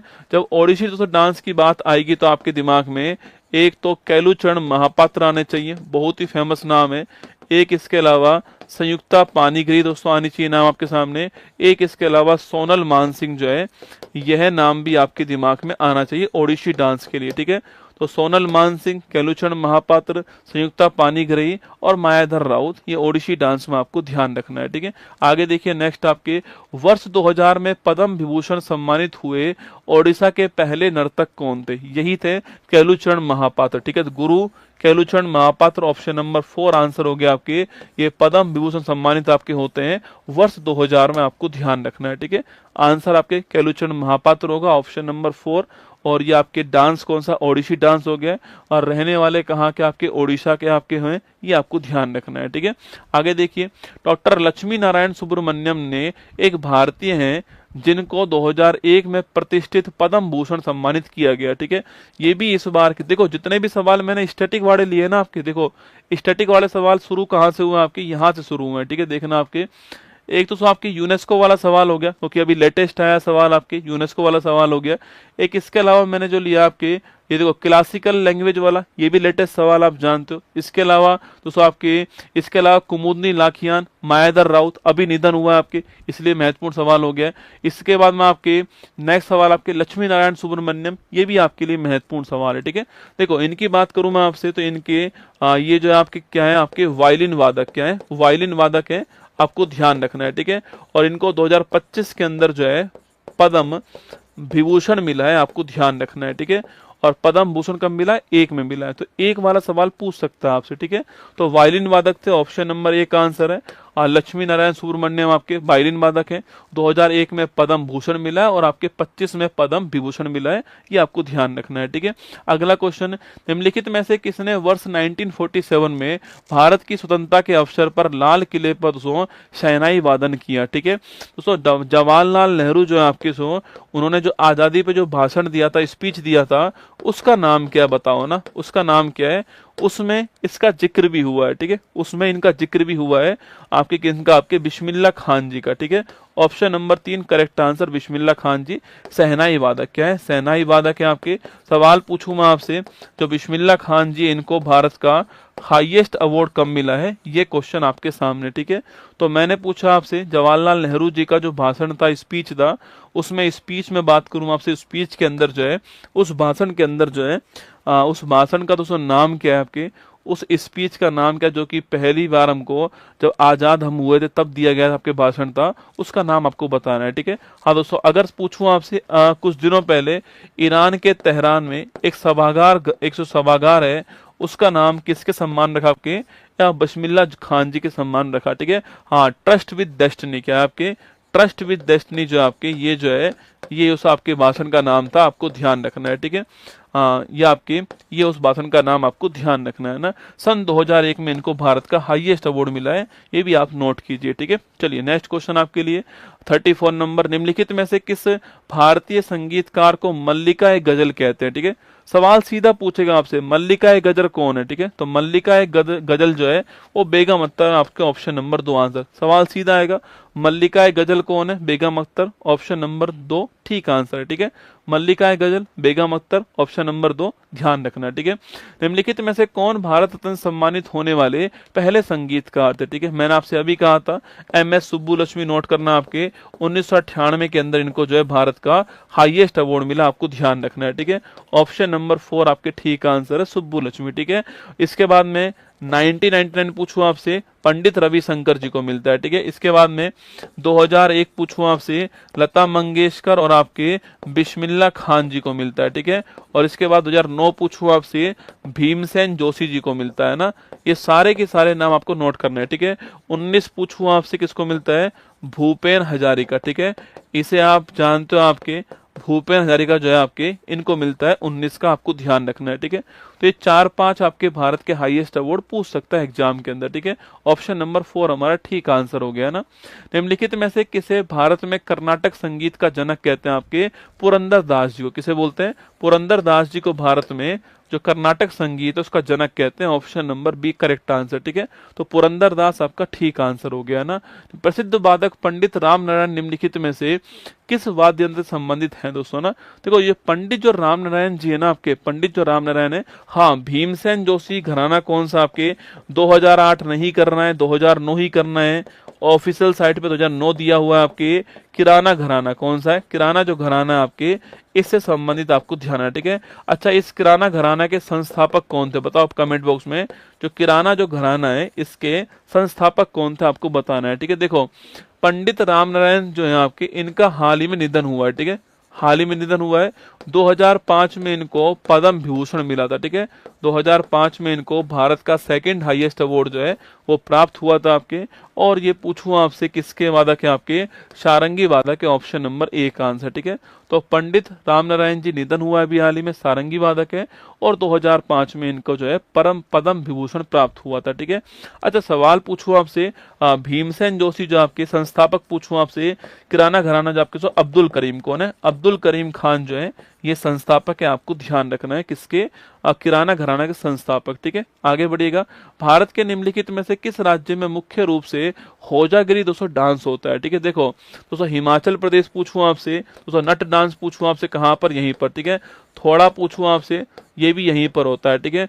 छम डांस पूछूं आपसे, ये भी यहीं पर होता है, ठीक है। छपेली पूछूं आपसे, ये भी यहीं पर होगा, ठीक है, ध्यान रखना है ना, ये यहीं पर होंगे ना। त्रिपुरा पूछूं आपसे, तो होजागिरी कहाँ? आपके होजागिरी त्रिपुरा के अंदर, ठीक है। इसके अलावा दोस्तों आपके होजागिरी आपके गरिया पूजा पूछूं आपसे, त्रिपुरा के अंदर, ठीक है। गरिया पूजा त्रिपुरा के अंदर। खैर पूजा पूछूं आपसे तो कैर पूजा भी त्रिपुरा के अंदर आपको ध्यान रखना है, ठीक है। महाराष्ट्र की बात करें आपसे तो लिखिए लावणी, लावणी, लेझिम, लावणी, लेझिम, तमाशा, तमाशा, ये कहाँ पर आपके महाराष्ट्र के अंदर। ठीक, केरल पूछूं आपसे थय्यम डांस है ना, थय्यम डांस आपके, थय्यम डांस हो गया। कथकली डांस पूछूं आपसे कहाँ पर है, मोहिनी अट्टम डांस कहाँ पर आपके, ये आपके जो है केरल के अंदर ध्यान रखना है, ठीक है। तो हमारा answer option number 2, option number B correct answer, Tripura ठीक आंसर है। तो होजागिरी, गरिया पूजा, कैर पूजा आपके ये त्रिपुरा में होती है, ऑप्शन नंबर बी आंसर, ठीक है। गोटी पुआ किस राज्य का दोस्तों एक नृत्य है, ठीक है। तो गोटी पुआ पूछूं आपसे तो गोटी पुआ, गोटी पुआ, दल खई, ठीक है, गोटी पुआ, दल खई और आपके इसके अलावा आपके घूमरा, ठीक है। देखो घूमर डांस कहाँ का है, घूमर डांस जो है ये राजस्थान का है, ठीक है। और घूमरा कहाँ का है आपके, ये ओडिशा का। पेपर में सवाल पूछेगा घूमरा डांस कहाँ का है, ऑप्शन नंबर दोस्तों 1 कौन सा आने वाला, ऑप्शन नंबर 1 आने वाला राजस्थान, और हमें लगेगा राजस्थान ही करेक्ट आंसर, ठीक है। घूमरा डांस कहाँ का है, ओडिशा का आपके, और घूमर डांस कहाँ का है दोस्तों, राजस्थान। दोनों आपको ध्यान रखना है, ठीक है। घूमरा डांस गुरुजी याद तो नहीं होगा हमको दोस्तों, बड़ा आसान दोस्तों ना। अरे वो फिल्म दोस्तों जिसमें आपके वो घाघरा चोली दोस्तों मांगता है कौन आपके, वो अरे दोस्तों वो छोटू भैया अपने है ना, क्या नाम उनका, वो घाघरा चोली दोस्तों मांगते हैं ना, याद है आपको, तड़ोबा अंधेरी, अरे वो राष्ट्रीय उद्यान है, ठीक है, टाइगर रिजर्व है ना। घाघरा चोली दोस्तों मांगते हैं ना आपके वो राजपाल यादव, ठीक है। तो घाघरा चोली मांगता है, ठीक है। तो घाघरा चोली जो आपके वो एक डिश है, क्या है, जो घाघरा चोली आपके वो एक डिश है, ठीक है। तो घूमरा जो है आपके, घूमरा जो है आपके कहाँ का आपके, ये डिश का मतलब हो गया ओडिशा, क्या हो गया, ओडिशा हो गया, आपको ध्यान रखना है, ठीक है। तो पुआ क्या आपके, पुआ भी एक डिश है, ठीक है, और दाल भी क्या है, डिश है, ठीक है। पुआ भी डिश है, दाल भी डिश है, और घूंघरा भी डिश है ना, ऐसे दिमाग रहेगा, ठीक है। डिश आपके है ना, डिश, पुआ भी डिश है, दाल भी डिश है, और घूमरा भी डिश है। तो डिश से आप जो है वो ओडिशा ध्यान रख लेना, ठीक है। चलिए दोस्तों उत्तर प्रदेश की बात करें आपसे, उत्तर प्रदेश बिहार, अभी आप ऑप्शन नंबर 4 लगाइए। लाई हरोबा कहाँ का आपके, लाई हरोबा नोट करना आपके मणिपुर का, ठीक है। लाई हरोबा मणिपुर आपको ध्यान रखना है, ठीक है। चलिए ये हमारी पहली क्लास आपकी समाप्त हो गई।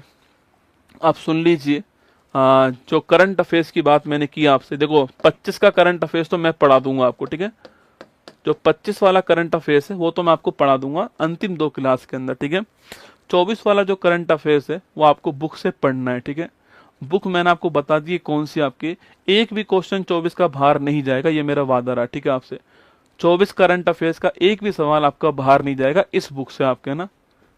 चाहे आप यूपीएससी उठा के देख लीजिए, कोई भी सवाल आप पेपर उठा के देखिएगा, 24 का पेपर यहीं से बनने वाला है, ठीक है। और एनटीपीसी वालों के लिए मतलब कहते हैं ना कि जिसमें आप खुद आपके घाटे में हो, वो प्राइस आपके सामने यहाँ पर, ठीक है।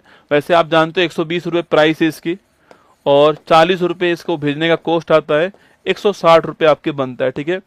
ये आपको जो है क्लास आपके 85, आपको जो बुक है आपके वो 85 में मिलने वाली है। ऑफर प्राइस इसका 85 रहेगा, ऊपर लिंक लगा हुआ है। मैं आपसे फिर कह रहा हूँ 24 का करंट अफेयर्स इससे बाहर नहीं जाएगा एनटीपीसी वालों के लिए, और मुझे पूरा अंदेशा है कि 24 वाला ही आपके पेपर में आने वाला है, ठीक है। तो ये 85 रुपये की बुक आपको सिंगल मिलने वाली है, अगर आप 2 मंगाओगे तो आपके 160 की मिलेंगी, ठीक है। कोई डिलीवरी चार्ज आपको नहीं देना है, कुछ भी नहीं देना है आपको, बस केवल आपको 85 रुपीज पे करना है सिंगल के लिए, डबल के लिए आपको 160 पे करना है, ठीक है। और ये फ्री डिलीवरी आपको होने वाली है, और ये ऑफर जो है आपके कल रात जो 12 बजे तक रहने वाला ऑफर, ये सूचना आपके लिए, ये वैसे आज रात था पर कल रात लिख दिया यहाँ पर, तो कोई बात नहीं, कल रात तारीख होगी कितनी आपके 27 तारीख को रात को 12 बजे तक ऑफर रहने वाला है। यह सूचना बुक्स वाला के ऊपर मिलेगी आपको, करंट अफेयर्स का वार्षिकांक नहीं लिए तो ले लेना, ठीक है। बस आपसे इतना कह रहा हूं कि अगर आपको करंट अफेयर्स वाला पोर्शन तैयार करना है, 25 वाला मैं पढ़ा दूंगा अंतिम 2 क्लास में, 24 वाला आप जो है यहाँ से पढ़ लेना इस बुक से, ठीक है। चलिएगा ये बुक आपको मिल जाएगी, 2-4-5 दिन में पहुंच जाएगी बुक आपके पास में, ये आपके सामने, ठीक है। ये वाली चीज है ना। चलिए आगे देखिए, ये आपके 28 तारीख को आपके आने वाला है, और बाकी ये साइंस वाली, अच्छा एनटीपीसी वालों के लिए सूचना सुन लो, आपके एनटीपीसी जो आपके इनके जो साइंस है ना उसके लिए भी ये क्लास महत्वपूर्ण होगी 28 तारीख को, ठीक है। 28 तारीख को 3 बजे होने वाली है, एनटीपीसी वालों के लिए महत्वपूर्ण, साइंस आपके लिए महत्वपूर्ण है।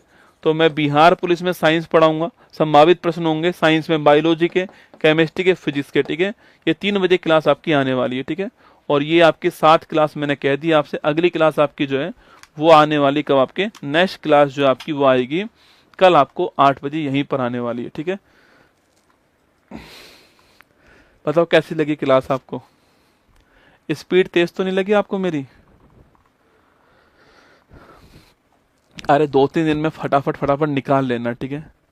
हर किसी का पेपर पहले दिन थोड़ी होगा यार, कैसी बात करते हो। 2-3 दिन में फटाफट फटाफट निकाल लेना बुक को ना। कल आपके ऑर्डर आएंगे, परसों मैं इसको डिस्पैच करवा दूंगा 100%। सॉरी, आज जो ऑर्डर आएंगे उनको कल डिस्पैच कराऊंगा 100%, ठीक है। कल जो आएंगे उनको परसों डिस्पैच करा दूंगा, तुरंत डिस्पैच कराऊंगा, ठीक है। आपके पास जो है तो हर किसी के पहले दिन तो पेपर नहीं आएगा, सबका पहले दिन ही आ जाएगा, बाद में भी आएगा, तब आप देख लेना, ठीक है। बाकी तो मैंने आपको पढ़ा दिया है। 7 क्लास लेनी है। अच्छा, कौन कौन सातों के सातों क्लास लेगा ये बताओ। मैं थोड़ा लेट आया हूँ ना, मुझे पता है, क्या करें, बहुत सारे एग्जाम है, बहुत सारे क्लासेज हैं, मैं थोड़ा लेट आया हूँ ना, पर कोई बात नहीं, पूरे धूमधाम से आया हूँ, ठीक है। और आज तो पहली क्लास थी तो मैंने आपको ज़्यादा परेशान नहीं किया है, मैंने कहा कोई बात नहीं, घर के ही लोग हैं ना। अभी देखना आप, धीरे धीरे जो है क्लास का टाइम बढ़ेगा, कंटेंट बढ़ेगा भाई साहब, ठीक है। चलो, ऑल द बेस्ट आप सभी को, खुश रहो, मस्त रहो। फिर मिलते हैं कल सुबह 6 बजे, आपसे करंट अफेयर्स में मुलाकात होगी। बाकी आपसे शाम को 8 बजे यहीं पर मुलाकात होने वाली है। अच्छी लगी क्लास तो लाइक कर देना। जय हिंद।